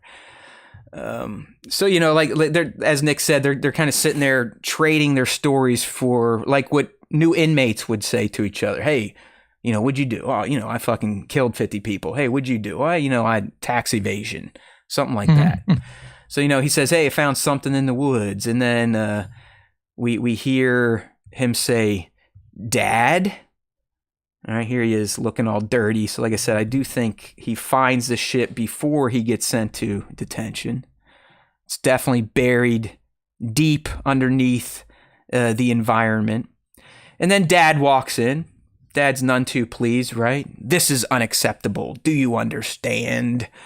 Okay, so clearly they're in trouble. And I'm speculating that's because Homeboy either skipped school to go fuck around outside, something like that. And then, like I said, the girls, as it was teased in the trailer, it looks like Fern is just out there speeding through tunnels, speeding through town, causing trouble, getting herself busted. All right, so the dad's in there. Looks like the kids are in deep shit. Wim very well is going to get possibly grounded at this point in time, right? Yeah, looks like it. And then you just jump right in. Yeah, and then we're right at it. So like I said, I do believe Fern and Wim, through their acquaintance in the detention center, this is how the two groups come together to go investigate what Wim found. The girls even brought a shovel. So it's Wim, Neil, KB, Fern. They're all ready to go rock. They're ready to go on this adventure to see what the hell Wim is talking about. And sure enough, they find it. They ask, what do you think it is? Don't touch anything. And Nick, I don't know if this stood out to you, but in the trailer, both Wim and then Fern put their ear up to the hatch as if they can hear something coming from it. Do you know what I'm talking about? Yeah, I saw it, yeah. So, do you think it's SM-33? Is the ship kind of coming back to life, or what do you think they hear that's going to compel them to now open a hatch for something they found and they have no clue what it is? Yeah, I would imagine it's probably the droid, because it looks like once they enter the ship that the ship itself is pretty powered down, and then he hits the button, turns everything on. So it might have just been like the droid itself shifting around, and they like heard something. But I guess the other question is like, how did they get the hatch open? Because typically, spaceship hatches to open from the outside aren't that easy. Yeah, it's not a design you would build, right? Hey, you can open the hatch from the outside easily, because that'd be a great way to just kill people. You're in space, you land on their hull, you push the button, see you later. They're depressurized. Yeah. Yeah, it's like, could it be, Nick, if it is SM-33, who is I think he looks awesome. We got some great shots of him in this trailer. But could he be sending a signal, and then when he hears meatbags show up, maybe he releases it? Or do you think they're going to find a secret button? I think that it makes the most sense for the droid to be the one that opens it, since he's on the inside. Yeah. And he probably, we don't know how long the ship has been crashed here. Like you said, later in the trailer, it looks like they have some Imperial credits that they stumbled across on the ship. So I would imagine. You know what? I think you're right now. Because listen, I mean, I don't even think if this thing crash landed at the dawn of the Empire, it would have been this taken over by the environment. Because that would only be, 20, maybe 30, 33 years? I guess maybe it could. Yeah, it could have been. It could have been. But yeah, it's hard to tell. So I would assume that it's sometime in like the late Grand Republic, early Imperial time that this thing crashed. Okay. I mean, if we're seeing like you said, you could see the money. It looks like it's an Imperial crest on one of those credits, even though the crest itself looks a little different than the. I mean, he literally one. calls it an Old Republic credit. So to us, us idiots that don't live in Star Wars, we live on the Earth. To us, the Old Republic that's way back when, right? Yeah, I mean that's like tens of thousands. Yeah, I mean, I don't think it's that. I think he's just a little kid, so he's just saying like, "Oh, the Old Republic," because now it's the New Republic.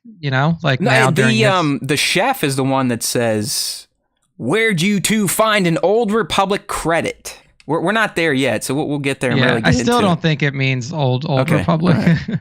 Gotcha. It could be wrong though. But the door does open, and it does feel like, at least this shot where we see the back of Wim and the back of KB, they're looking at it. So Nick, it does lead me to believe, like you're thinking, that the hatch was open from the inside. Mm-hmm. And then of course they enter. I mean, look at it. Even inside, they got the root systems. I mean, this thing has been decommissioned for a long, long time. I do think it may be even longer than 30 years. But they're in there, they're saying, "Don't touch anything." Wim, and right there, of course, Wim playing pilot. He's got his headset on. He sees a green button, and as most boys would do, he's gonna push that fucking green button. And it seems almost immediately when he hits that button, the ship is programmed to take off and head to whatever destination was last used in the Navi computer, right? Because they don't know how to fly. Yeah, it's definitely on autopilot, or it's on something that this droid, like some navigation coordinates this droid put in before he opened the door, before the droid opened the door for him. I mean, we've heard it before, hey, just use the last known coordinates in the Navi computer. So I mean that is a thing. But once this button was pressed, we're out of here. So I think SM-33, even if he's decommissioned, there could be some of his programming following these routines, executing what he was programmed to do. When that button's pushed, we're taking off and we're headed back to our last known location. So there they go. The kids take off. I mean, it's a unique ship. It's kind of like what are they called, Nick? The Harriers that we have, the jets that can kind of take off vertically. Yeah, like the I think it's the F-35. Yeah, but it could be one of it's one of the fighter jets that we have that has vertical takeoff and landing. And this thing looks very similar, but if you look at the ass of it, it also kind of feels like a U-wing a little bit. I was going to say it looks like a U-wing from the back. But so I wonder if it's like a modified. I mean, like what makes the most sense to me, given one, it's like the story of the show, and two, how this ship is designed. It's probably like a fucking, I mean, to use a term that most toy photographers would know, it's probably a kit bash. It's probably like it's probably a heavily modified pirate craft from back in those days, if I had to take a guess. Oh, it does feel like it's specially designed to do some shit. Like it was built for purpose. Yeah, for sure. So, it's probably not like a standard design. It's probably an old pirate ship.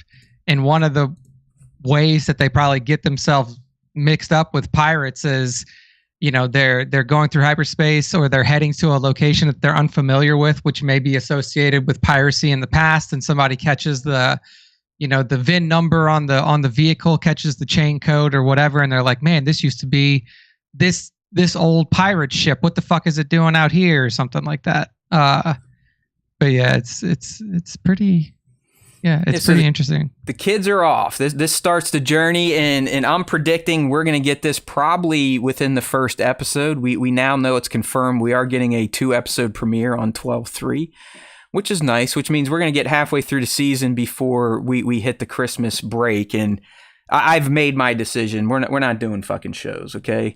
No, we're not. It's I know it's much easier for young Nick to come to that conclusion. I'm glad I learned about this months in advance so I could get myself ready. But I'm committed to not doing. I'm not watching the show on Christmas Eve and then breaking the shit down on Christmas Day. Same thing, New Year's Eve, New Year's Day. In the end, only my mental illness makes me do that. I know no one gives a fuck if we're here or not. I mean, the 10 of you might, but you understand it's the goddamn holidays and we all should be hanging out, enjoying the last few weeks of normal democracy. So they're off. And I do think we get a lot of what we just looked at here in this trailer in the first 2 episodes, at least them forming their bond and heading off on the adventure. I do believe we're going to be at that space station location in episode 2 where they run into Jadnana Wood. All right, so they take off. Poor dad sees them leave, so he knows they're fucked. He knows they're gone, and it's going to be hard to get them back. So, like we said, Wim pushes the button. He's up. They're out. They hit hyperspace. They have no clue where they're going, and it does feel like this ship. There we go. We got SM and Neil in the pilot seat, so we could assume that SM-33 at this point is piloting for them. Do you think he's awake when he hits the button? Or does he come alive after Wim initiates the sequence? I mean, if we're assuming that we think he opened the door, then he's probably awake. Right. But yeah, it's like how this droid is functioning is going to be very interesting to see, like in the first episode. Like, has it been dormant? And then if it was dormant, what woke it up? Like, did Wim basically falling on this ship and making a loud bang, like wake this droid up? Or is there something else a little bit more sinister going on there? Who knows? But if we're to assume that the droid opened the door from the inside, then he's probably awake when they took off. All right, so yeah, they're en route to this. I mean, it literally looks like a seedy, shady haven built into an asteroid based on this shot. I mean, you got all these ships. I love how they have them docked out. They're on like these tow lines just kind of floating out from the entrance. They're clearly headed here. I wonder, do you think once they're flying and they made the jump, is SM the one going, no, we're going to go here to find help? Or is this the ship still kind of programmed to come here, Nick? Yeah, I think that this is probably autopiloted still, for sure. Like, this thing is just heading to the last known destination that was in its coordinates or something else like that. And these kids, like, they don't know what they're doing. Like you said, they don't know how to fly. They're just like, all right, let's get the fuck out of here. This shot, though, did very much remind me of the Pirates Cove or whatever it was in Pirates of the Caribbean 3, where all the pirate ships would come and like they would sort out like what they were going to do, and then just kind of moor all your ships, have a meeting on dry land, then head back out and pillage and rape and all that stuff that pirates do. But it does seem like this asteroid, this haven of the deceitful, is going to be their first stop on their tour of the galaxy and en route to trying to find their way home. The wide shot here, I think that maybe Nick was talking about. Remember, if you look right in the middle, you got this big... It almost looks like a space station. Yeah, it's got like a saucer and a long prong coming down, and then another tiny saucer. If you look at the ship right there towards the bottom of that, that's the ship that I believe is Hondo's. I mean, it looks just like the Katooni or the Klatooni, whatever it's called, the one he uses on Batuu. And this definitely seems like a place that Hondo would operate. Remember, at this point in time, as we discussed in our deep dive of Mr. Ohnaka, at this point in time, Hondo is running Ohnaka Transport Systems, which is a legitimate business that's a front for his new smuggling operation. And Nick, this place just screams scoundrels and smugglers and ne'er-do-wells. So having Hondo's ship here, even if we don't see him at this point in time, makes sense to me, but I'm holding out hope that he does make his live action debut in this series, because why the fuck would we not do that? Why would we not bring in the most famous Star Wars space pirate, kind of the one that kicked off the whole idea of space pirates? Why do we not canonize him in live action in a show about space pirates? Yeah, I mean, I 100% agree. It would be weird if he wasn't in it. Okay, well, that's my point, though, because you and I, we do this a lot. We do this a lot, where we identify just the lowest of hanging fruit. I'm talking the shit is laying on the ground low, and Dave and the creatives always seem to kind of snub their noses at those easy wins. Yeah, I mean, that is, they do that often. I mean, I think that it's more likely to show up because Hondo is a Dave creation, right? Like Hondo was under Dave's purview when he was first introduced into Star Wars, so Dave is less likely to forget about. That is true. him. Dave tends to favor not necessarily his direct creations, but characters that he has helped to cultivate. Yeah, and Hondo would fall into that realm.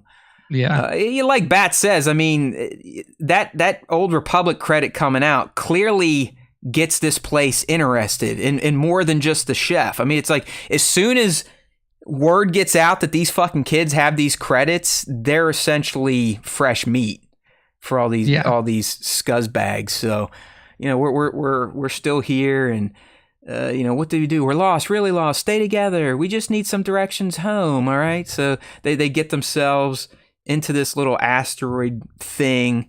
It looks like a bazaar of some sort, a market. It seems like there's vendors and bars and eateries. We got Wim and Neil. They're filling their bellies here. And he's just like, and that's where we get the, come on, kid, pay up. And then he goes, whoa. And that's, as we're looking at it, that's where the chef says, not a chef, it was one of the other. There's like I think I have him on the next screen. He almost looks like a crustacean. Yeah, I was going to say he kind of looks like a dinosaur from the old TV show Dinosaurs. Yeah, there you go. Exactly, dude. Like, not the mama, not the mama, not the mama. That shit. Yeah, you're spot on. So, but let's look at these credits again. I mean, right there, that looks very similar to the Imperial sigil, but didn't the Old Republic sigil look that way too? Or the Republic? I don't think the Republic... Can you pull it up real quick, or I'll grab it on Google? Let me see, Old Republic... Star Wars. I'm sure that the actual Old Republic sigil is definitely a little different. It's like a split between. Well, do the Grand Republic then. Yeah, like this split crest, and then they may not even have anything for Grand Republic. Yeah, let's see. The Iron Grand Dukes. Republic Army. Yeah, it looks more like the Grand Republic, the Army of the Grand Republic. So that makes sense. I mean, these people, if they're in the Mandoverse era, calling the Grand Republic the Old Republic makes sense, I think, because they, as Nick said earlier, they're now living in a galaxy with a new republic. So that is the Old Republic. So I do believe this is from the prequel era. We can confirm that. Iron Duke saying, "How you doing, you old pirate? So good to see you." That was the intro of Pirates of Star Wars. Technically, yes. Technically, that's more semantically, I would say, than technically. Like that's all semantics. I mean, that'd be like me calling Nick a cunt, and we now identify him as a cunt. It's two buddies using language to reminisce. Is how I took that. I never saw Han Solo as a space pirate. Yeah, I mean, they always referred to him as a scoundrel and a smuggler. So like, that's typically what you do. I mean, then you get into like, what's the real difference between a smuggler and a pirate? And a smuggler works for somebody else, a pirate steals for himself. Right. So like, yeah, exactly. So I will agree to disagree because I'm right. Thank you, Ira Duke. No, we speak your name. It's all good. But yeah, I think we've settled this then. This is definitely Grand Republic credits, which you would think at this point in time probably do have some value and would definitely make people question how the fuck did you get those? Because the Empire would have gotten rid of all this currency and replaced it with their own. Yeah, 100%. So we may also be onto something that the ship is going to be from the Grand Republic era. Now that era lasted a pretty decent chunk of time. Yep. So it could be back in the High Republic type of stuff, because that's still the same Republic technically. Like the High Republic and the Grand Republic, it's the same thing. It's one continuous reign. Correct. But you could even go further back than that, right? Like you can go back like the true 1,000 old Republic. Yeah, like 1,000 years late, like even further back. But yeah, I feel like they're trying to stick this in the prequel time period. Like this is it's a prequel era ship. We know that there were pirates that were active during that time period. Because of Hondo and all the people that we already know about. And, we've seen active pirates in this time period already from The Mandalorian. So I would imagine that they are they found an old pirate ship from that that had some cashola on it, had some leftover treasure remnants. I mean, you could argue that ship probably has a ton of secrets that may even lead them to this treasure room we see towards the end of the trailer. All right, I like it. We're setting up some we're setting up some good speculation here, and I'm glad you brought up the Pirate King that got taken out in Mando season 3. You got to think that has opened up a void. Now it seems that Vane is trying to jockey for that position. This could also be an opportunity for Hondo, but as we just discussed in his deep dive, he doesn't really fuck with pirates after the fall of the Empire. He kind of does his own thing, works more with the Resistance, still cuts some shady illegal deals. But for the most part, his pirate life is over. But I don't care. If we're talking about pirates and Star Wars, I still think Hondo goes hand in hand. Yeah. Right. And I think we, like you mentioned, Vane, I think we see him pretty 100%. soon in the show, he gets involved once the kids reveal these credits. And, the next slide, Jawas, they hear about the Old Republic credits. They're like, what the shit? Like Nick said, not the mom is like, where'd you get those, you cocksuckers? And as I said about Jadna, he's sitting there, and at least the way they cut the trailer, Nick, it looks like he even hears that exchange, and he's like, holy shit. I mean, really, the kids getting lunch there was the worst thing they could have done, because it tips off this entire asteroid and all the shitty and scoundrelly type of people there.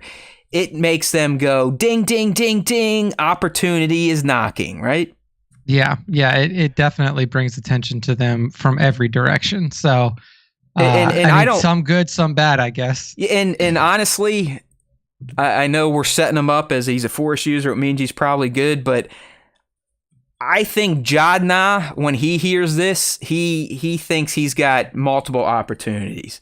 I think he's like, all right, I can sell myself to these kids as someone that's going to help them, but I'm ultimately going to use them in their credits in this ship because I need to accomplish this bullshit I've been trying to accomplish my whole shitty life. Yeah, for sure. Right. I think that at this point in his life, he's probably just kind of reverted to a bit of scoundrel activity himself. Yeah. I mean, we identified in trailer 1, I think you briefly see it again in this trailer. His pistol literally looks like a real life pirate's flintlock. Yeah. Yeah. All right. So again, the kids, they've been outed. They got these credits. They got this place juiced up. They're yelling for help. We see Jadna looking, okay. They're running. It looks, they flipped the fire up to get away from the chef. I think Vane was right there with them too. Mm-hmm. There's Jadna looking out. He's looking for him. He's got to keep him safe. The kids are running. We hear over the trailer, over here, quick. I'll get you home. Yeah, I bet you will, Jadna. All right. We see him. The next shot, all right, Nick, where he's kind of showing them the ramp to their ship. This is definitely not taking place in the same moment of them getting the fuck out of Dodge, correct? This is on... I don't think so. Yeah. I don't think that there's any way. Well, one, you can look outside and There's see mountains. like sky, Yeah. and mountains and stuff like that. So they're clearly not at that space station anymore. Right. I actually think this is going to be this planet we get to towards the end of the trailer where Gunter, Jaleel's character, is looking up and there's X-wings flying around them. I'm pretty sure that's this landing pad. But either way, they're friends in quotes at this point in time.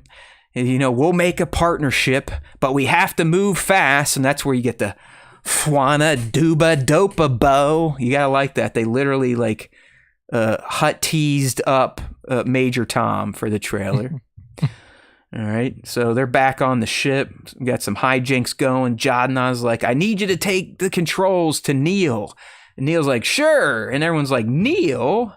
And Neil takes over. And it seems we're on another planet. All right, so I think this one is different too, Nick. We saw this one a little bit more in-depthly in the first trailer. It's the planet where the kids are watching the ship almost get eaten by another ship. Does that ring a bell? Where they kind of come up on this crater, and in the crater it seems like there's this little either settlement or maybe it's a prison. But their ship looks like it's literally about to be eaten alive. So yeah. I think we're at least at 3 different locations so far in the trailer.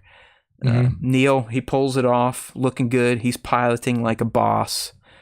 There we go, Jadna walking off. I believe this is the planet we saw him kind of leading them to the ramp. Blah, blah, blah. We get some GG at Atten, Haspiaka. Jadna, a crew of murderous pirates is coming. All right, something's wrong. They're not going to just turn up. We need to find them. We're not alone down here. All right, so clearly what happens on that asteroid is going to plague them throughout this season. Yeah. That's going to kind of set up their antagonists. It's going to bring Jadna into the fold, and it's going to set up the main plot of them, A, trying to find their way home, and B, trying to escape their pursuers, which, as we can see, it looks like they're coming after them in spacesuits. They're attaching to their ship in space. We get to see the pirate crew led here by Gunter. You get Ishi Tib and some other nefarious-looking punks. It even looks like we got a New Republic soldier back here in this screenshot. So maybe they're on a New Republic planet trying to shake down and find where the kids are at. But it does seem once we leave this asteroid, that this is where we're going to get into the actual Goonies part. There's going to be some mystery, some pirate treasure that they either learn about on the ship, I believe, or on that asteroid base. Or more than likely, do you think Jadna could be the one delivering the legend to them?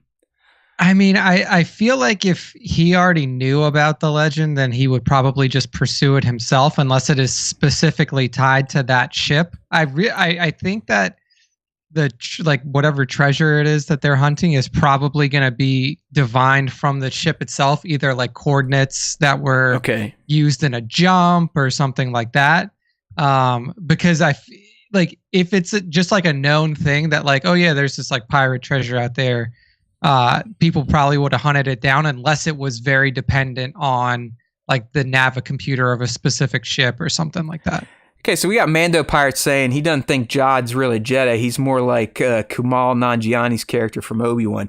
I could see that, but we actually see him use the Force. In the first trailer, he uses the Force to snag a key. Yeah, to get him and the kids out of prison. And now we learn, Nick, they actually meet before they get locked up. So they are going to get locked up as a team. Mm-hmm. Yeah, somebody's going to catch them. And I would imagine that it's like a New Republic patrol that catches them. It's pretty dingy dungeon they threw him in, but hey, we know they're New Republic. They're probably cheap asses like the Empire. So yeah, maybe. Well, yeah, who knows? Yeah, but I mean, they're on like it almost looks like they're on Kanto at some point. Like it's a very ritzy looking location. This is where Jod's really panicking about, the pirates are coming. Here we got the kids. It looks like they get involved in some sort of like civil war on the planet. I mean, they're literally they formed a line. We've got KB. Fern literally has a World War II helmet on. Neil's got a blaster. Wim's got something. Yeah, they're holding the line. So I don't know if this is. It looks like the planet where I think their ship might be eaten. Who knows? Maybe it is like a slave planet, or they're being forced to work, and maybe the kids and Jod somehow kick off some sort of mini revolution, kind of like Leet did in the Kenobi or the Solo movie. We get to see SM in action a little bit. He definitely looks like he can fuck around. He's not a goldenrod. He's definitely more akin to like a K2 type of droid, but maybe even manlier. Right? He seems a little thicker. He's picking people up, chucking them. This is all happening on that asteroid base. There we get a great look at him. I love that he has put a patch over the eye that we saw earlier that was not working. I think that is classic. Very pirate. And Nick, if you look, who's he talking to? He's talking to Vane. Yeah. Yeah, I mean that's Vane right there. So that I think this is SM possibly stepping in like, hey, you guys might recognize me, or you might have heard of my kind or my model. Don't fuck with the Chuck type of stuff. Because he is a pirate robot. I believe, as I just, or maybe I didn't say it, I'm losing my mind. I think he has a peg leg. All right, there he is knocking more people out. Can't wait to see SM-33 in action. We got another shot of the kids' home planet. And again, it's just kind of shocking to see almost an Earth-like suburb in Star Wars. But as we can see, there is some sort of city center in the distance. They got this big pillar. Still have no clue what city it could be. It doesn't look like Lothal. It doesn't feel like that. Yeah, it's a much more lush and green space than we've ever seen in Star Wars, especially for an inhabited planet. So, Nick, I believe this next shot of this lady, played by Carrie Condon, this is taking place in the city center of the planet we just looked at there.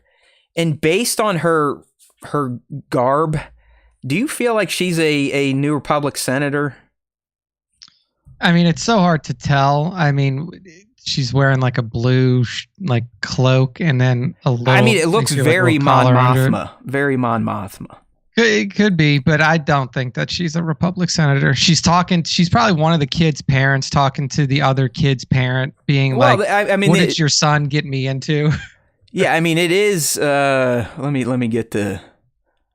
Yeah, the dialogue we get is something's wrong. They're not going to just turn up. We need to find them. We're not alone. Okay, that's the two people talking. So we know the black guy's Wim's dad. This lady, to me, in the office they're in, it's not like they're in a house. They're downtown in a building somewhere. I feel like she's either the governor of the planet, the mayor of this town. I do not think she's just a housewife, if that makes sense. Yeah, could be. I mean, the way she's dressed, the way he's coming to her asking, like, hey, we got to do something. I think she's got some power given to her by the people. If she's not a senator, I do believe she's at least a local government official. Yeah, very possible. So they're panicking. They know they can't find the kids. Kids are never coming back.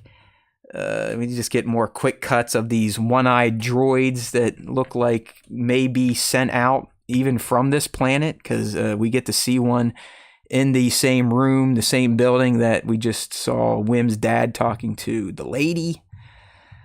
There's a great shot of Neil. We love you, buddy. And it's really just a trailer. This is where it kind of starts picking up, gets very action-oriented. We see Fern and this. It almost looks like the fucking Cholulu, right? That thing coming out with the green eyes and octopus arms. Yeah, it looks like a very big... I don't know, octopus, cephalopod, whatever you want to call it. How do you say that thing? The CHTHU? Cthulhu. Is it Cthulhu or Cthulhu? I don't know. I've always said Cthulhu, but I have no idea what the proper pronunciation is. But yeah, it's some sort of alien beast that is approaching her. And it seems it's in this cave, whatever, hidden temple that the kids have found themselves in. Saying, hey, we're not alone down here. And then you get this big thing. And then the trailer cuts in. Well, here's that mountain planet we talked about. It's just not ringing a bell. You know what it kind of looks like? And we didn't see a lot of it. Is it Vandor from Solo, Nick, where the heist takes place? Oh man, that's a good question. I think that is the planet. It kind of has some Vandor vibes, but you can see we've got the kids' ship is there, or what we're thinking is a pirate ship. The pirates show up there. We got an X-wing buzzing by. I'd bet my ass that's Carson Teva up there in that X-wing. Probably. And then we shift back to now this right here. We've got Jadna. He's pulling a knife out of a skeleton. Some skeleton. But it doesn't. I mean, it could be on the ship. It could be in a building that's kind of been not entered for decades because it does look all run down. We start to see the Indiana Jones like security system there. Okay, we got like blowing lasers by. Good thing the kids are short, or they would have been done right there. It's just more of the pirates attack, and there's SM looking good. Here's this mountain planet they end up on. I'm guessing they're probably gonna have to reclaim their ship on this planet, possibly from the New Republic or pirates. Yeah. This next shot here, 69-75, Nick. This is that. Like I don't know if you want to call it a landfill planet or whatever, or chop shop, but yeah, it's definitely like a salvaging salvage yard or salvage spot of some kind for sure. Yeah. So I'm wondering. I almost think that they crash on this planet. I mean, the ship looks like it's in dire straits. They're crashed. This thing's about to get eaten. They got to save it. So that's that. Yep. There's Jod with him. Obviously, he's got them all dressed up. So I mean, he is definitely going to play that line. I think he'll be dipping his toe on both sides of the morality fence. This is the shot that intrigues me the most. Okay, and for those listening, there's a shot in the trailer of the bridge of the ship that the kids are on. But now we have a bunch of adults. Very well could be the pirates we saw in the past few shots. And over the hologram, we've got this same lady that I talked about before in these, very senator-looking garb. And I believe, what does she say? She says something like, if you hear this, don't give up. So it is like she somehow got a signal to this ship, Nick, but I believe at this point in time, the ship has been commandeered. Yeah, it looks like it has been at the very least. This message is probably, I don't know if it's live. It doesn't seem like it's live. It may just be a message that was sent that they I think she probably just broadcasted it and pinged it out there, and anyone that scans the channel will get it, something like that. Mm-hmm. Yeah, something similar for sure. So somehow the message makes it to the ship, but it looks like the kids no longer possess the ship. And then here they are. This is them, I believe, trying to reclaim the ship from the thing that's going to eat it. Mm-hmm. That should be some fun action. And there we go. This treasure room, dude. I've been trying to look at the imagery and the iconography, and nothing is really ringing a bell. I mean, if anything, it looks like something from Wakanda. Like that mask to me just screams Black Panther, Wakanda, one of the tribes on Wakanda. Yeah, I mean, it's clearly very old. If now, here's what I'll say: if that is old Republic credits, that could be a sign that whoever had this ship before had been to this place prior and had taken something with him. Or it could be their stash. I mean, where they've dropped all their loot. Where they kept all their loot or whatever it is. Yeah, I mean, the mask personally reminds me of like a mask from the Old Republic video game. But I can't remember the name of the mask now. It's because they all have, like, all the armor sets have different names and stuff, but this is very reminiscent of that. And everything in here looks patinaed. Like, it looks old. It looks, like even ancient in some instances, like the carvings on the walls and stuff. Like, I mean, there have been, and I don't think we got them in this trailer, but some of the wall carvings have felt either Sithy or Zepho-y. Yeah, could definitely. I mean, I remember when when this show was first announced, like there was some speculation that there would be like Zepho, either monuments or Zepho, like something to do with the Zepho scene in the show, which I mean would make sense as well.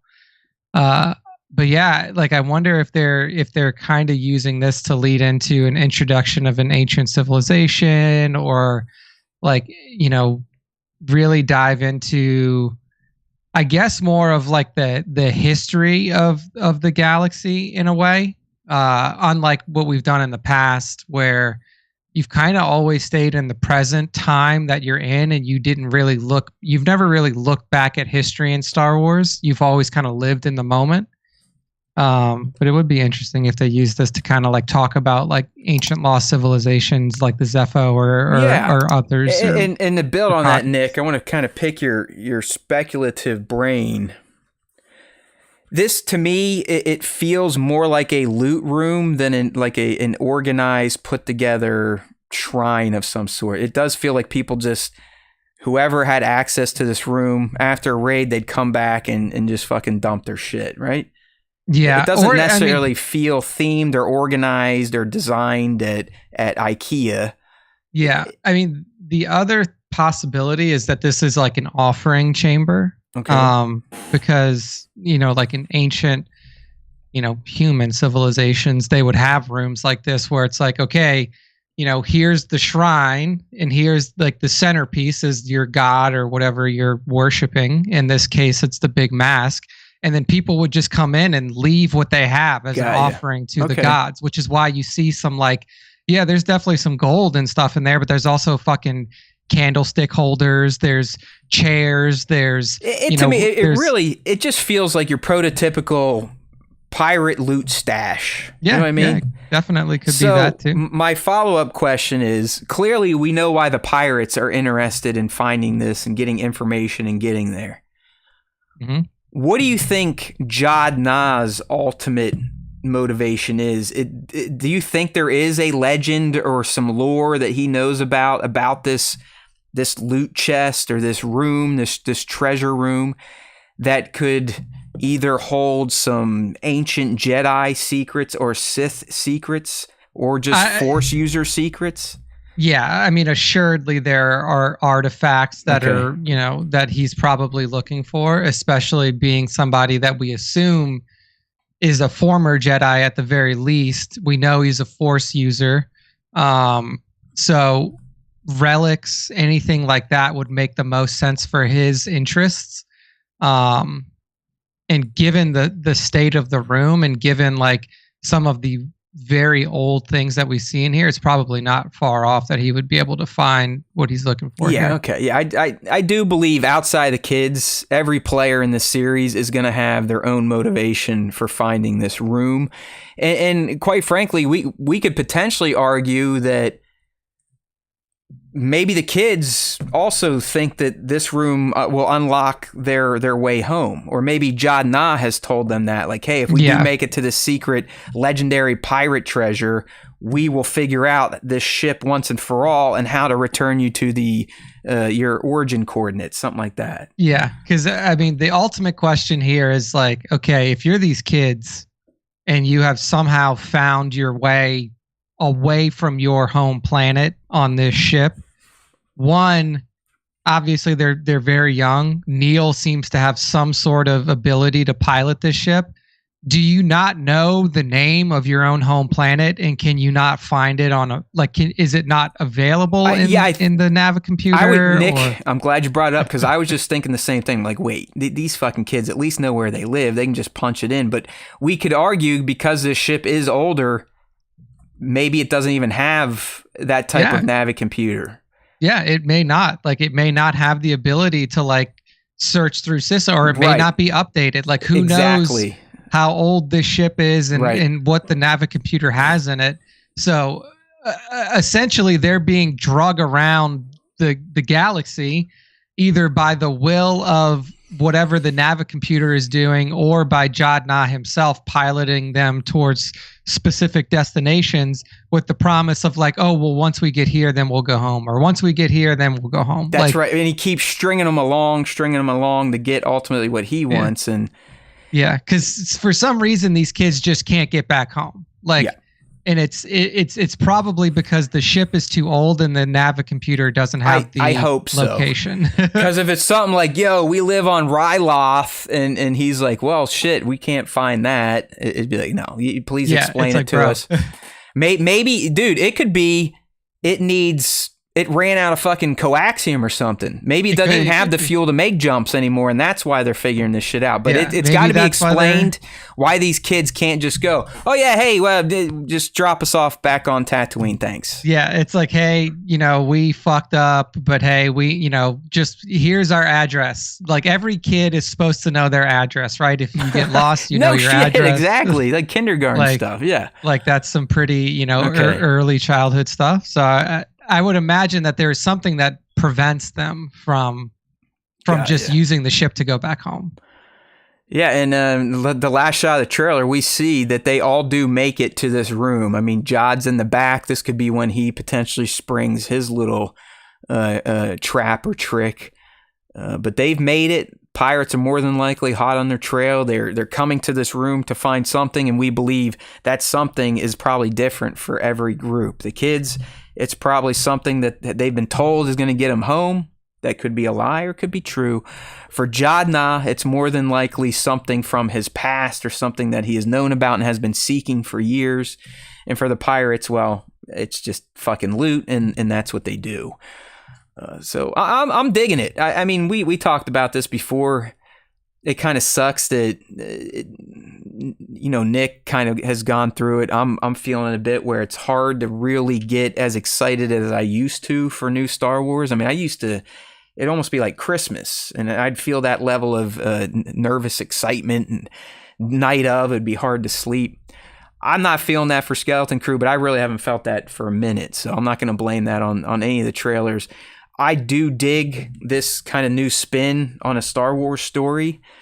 I think it could come off extremely well and even please the fucknuts outside of them already talking shit about the kids. I mean, I saw, it was last week, literally people shit talking. He was probably a 2-year-old or 3-year-old kid that dressed up as Khmer online. Like that's where that side has taken things, and I fear it's only going to get saucier over the next 4 years. But I'm down. I love this trailer.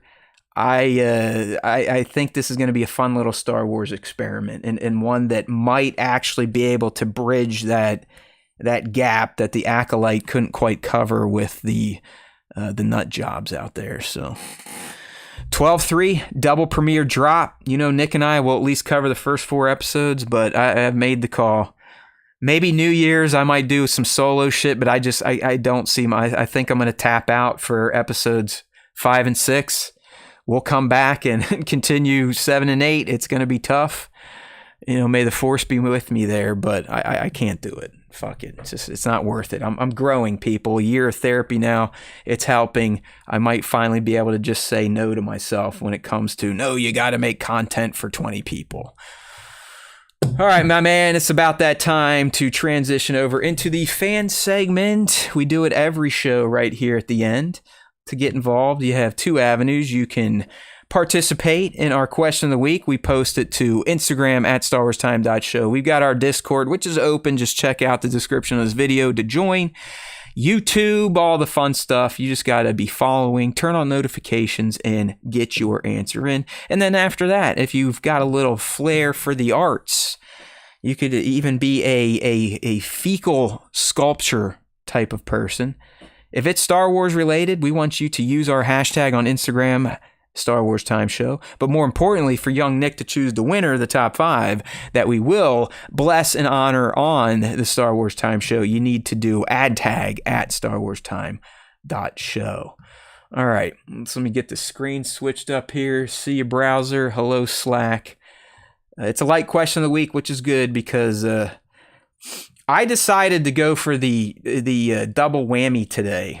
Not only do I not feel great about life, I decided to get both of my jabs. So I was like, hey, if you're already feeling bad, let's kind of couple the mental bad feels with some actual physical bad feels. And 4 hours after my shot, my fucking head is already starting to cramp on itself. Like I'm going to have a not good headache the rest of this night. So thank you, science. Hopefully you don't disappear. RFK Jr., watch out. All right, Nick, here we go. We got some questions coming up from the some replies from the fans. I asked them, hey, do you prefer Clone Wars, Rebels, or the Galaxy's Edge version of Hondo Ohnaka? All right. Let's see what they had to say there. Johnny Osage says, hello, SWTS. Clone Wars Hondo is, in my opinion, the best version. I hope we get to see him in Skeleton Crew. Yo ho, yo ho. Wee Quay's life for me. There we go. So good stuff from Johnny. Nova Toymation says Clone Wars Hondo FTW for the win. Mando Pirate also agrees Clone Wars because he was at his best with his whole crew and he was just funny as hell. And then 2797 Studios says, I gotta go Clone Wars Hondo. He was a real pirate then. His crew partied hard and fought like beasts. Hondo was edgier and a lot more fun, and his men would stab him in the back for scrap. Real pirates, Rebels Hondo always felt tamed to me. And the Galaxy's Edge version is Disney. We're going to see him in Skeleton Crew, I'm betting. Yeah, like Clone Wars winning out pretty hardcore there. I think I got to agree with B-Mad. I kind of liked Rebels Hondo. He was just different. Like, he was still a shithead. He would betray Ezra and then help Ezra and then ultimately love the little kid. So I kind of like that dynamic. He was going through some shit in that era. Yeah, I would say a lot of different emotions from Hondo in that show. Well, there we go. Short and sweet this week. I'm not complaining.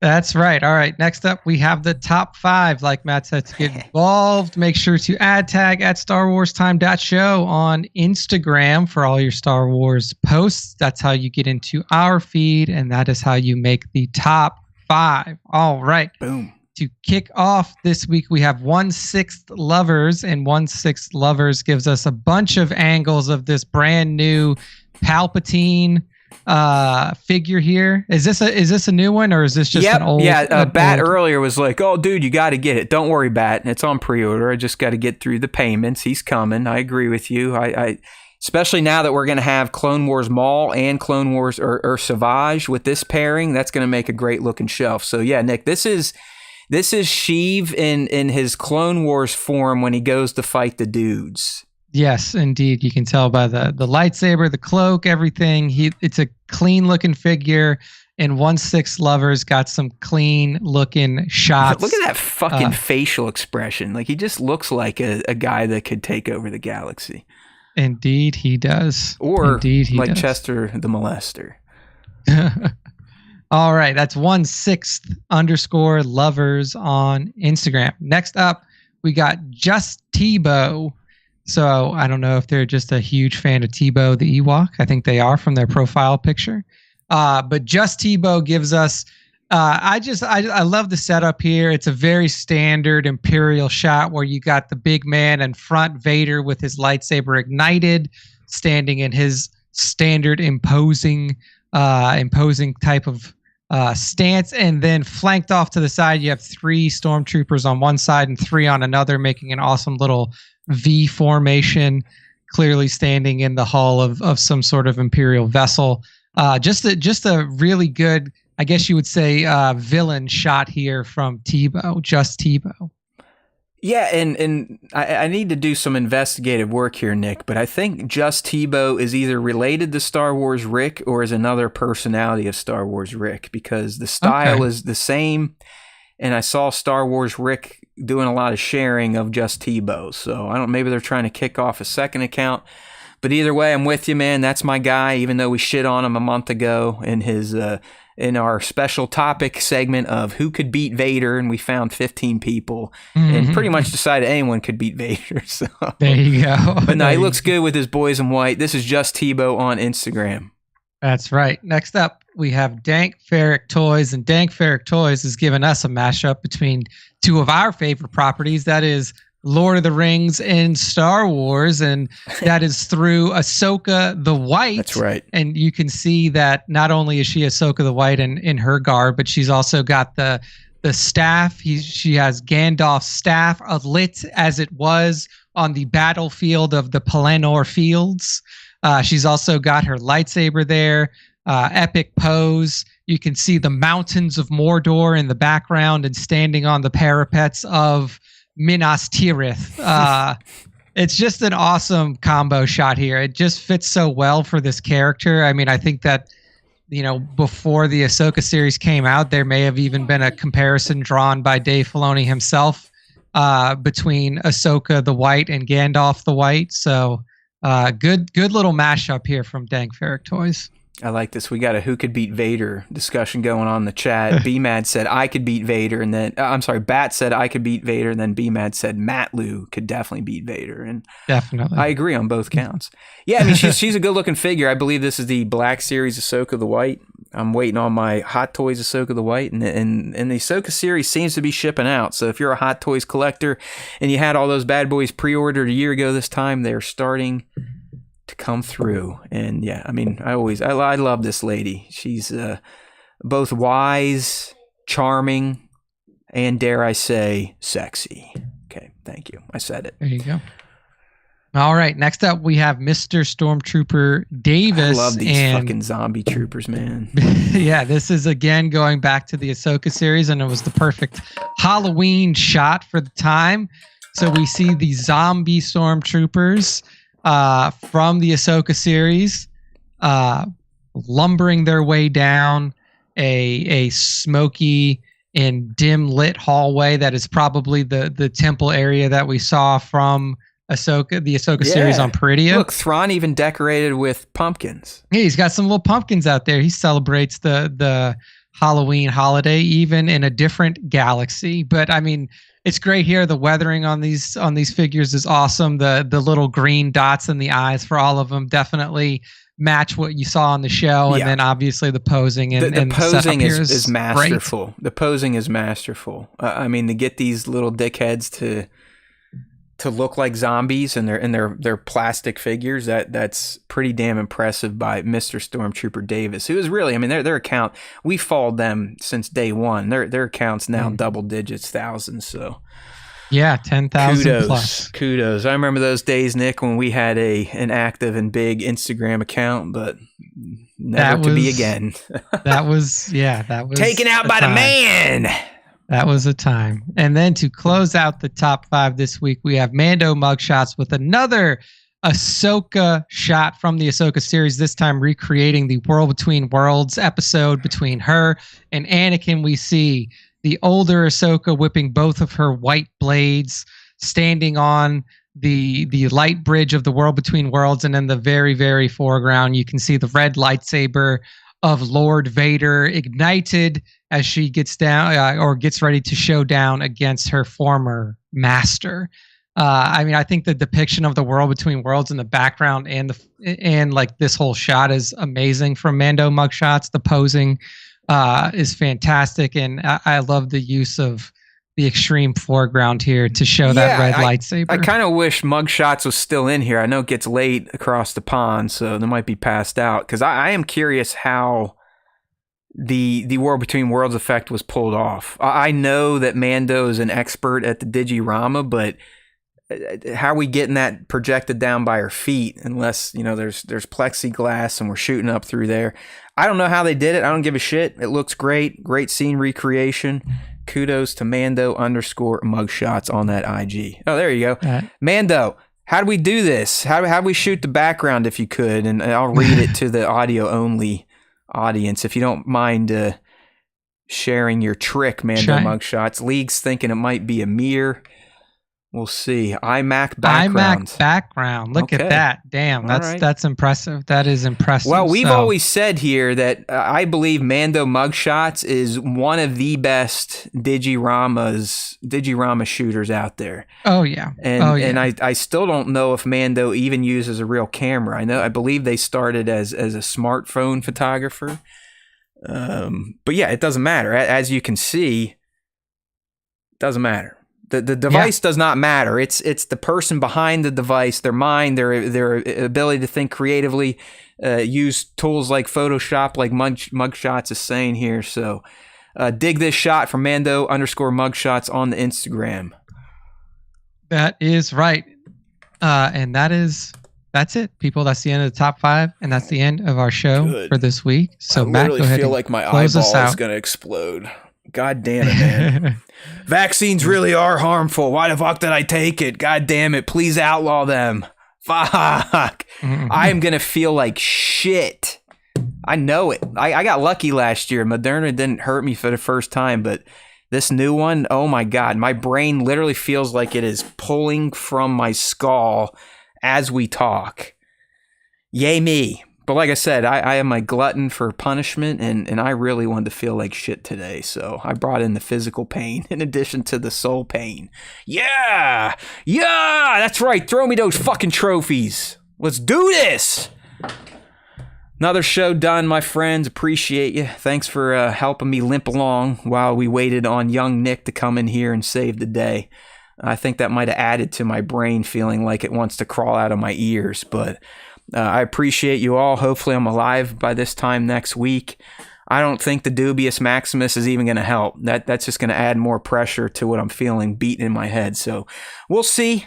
Maybe some gummy gum, but I know I'll get through it. And if not, I died, and you guys can blame vaccines. Okay? It's been real, people. I appreciate all of you that show up here. There's another update from Mugshots. He is using a real camera these days, so there you go. Kudos to your growth. Nice. We've been following your career with great interest since day one. But like Nick said, it's time to fucking go home, my friends. I've had enough. My eyes, my brain, everything wants to leave my skull at this point. So I'm just going to remind you, there's always time for Star Wars time. And if you need to see what we're getting into in between the Wednesday lives, you can always go to StarWarsTime.net to do that. And if you meet some knucklehead out there that you think would like the SWTS, just tell them, hey, StarWarsTime.net, StarWarsTime.net. Just go there, check it out, see what they do, look at their content, poke around one of the podcast episodes. Most definitely follow them on podcast platforms, and then consider making the crossover to the big leagues, which is committing 2.5 hours or more of your week live every Wednesday on youtube.com/Star Wars Time Show. All right, people, I appreciate you all. Wish me luck over these next 36 hours. I think I've got my answer here. There you go, Be Mad, that a boy. Mass Effect Legendary Edition, you will not be disappointed. Not be disappointed. You're looking at hundreds of hours across the 3 games, so enjoy that, especially if I'm dead, because if I'm dead, I don't think Nick's going to pick up the mantle. I think the show dies with me, so we'll see.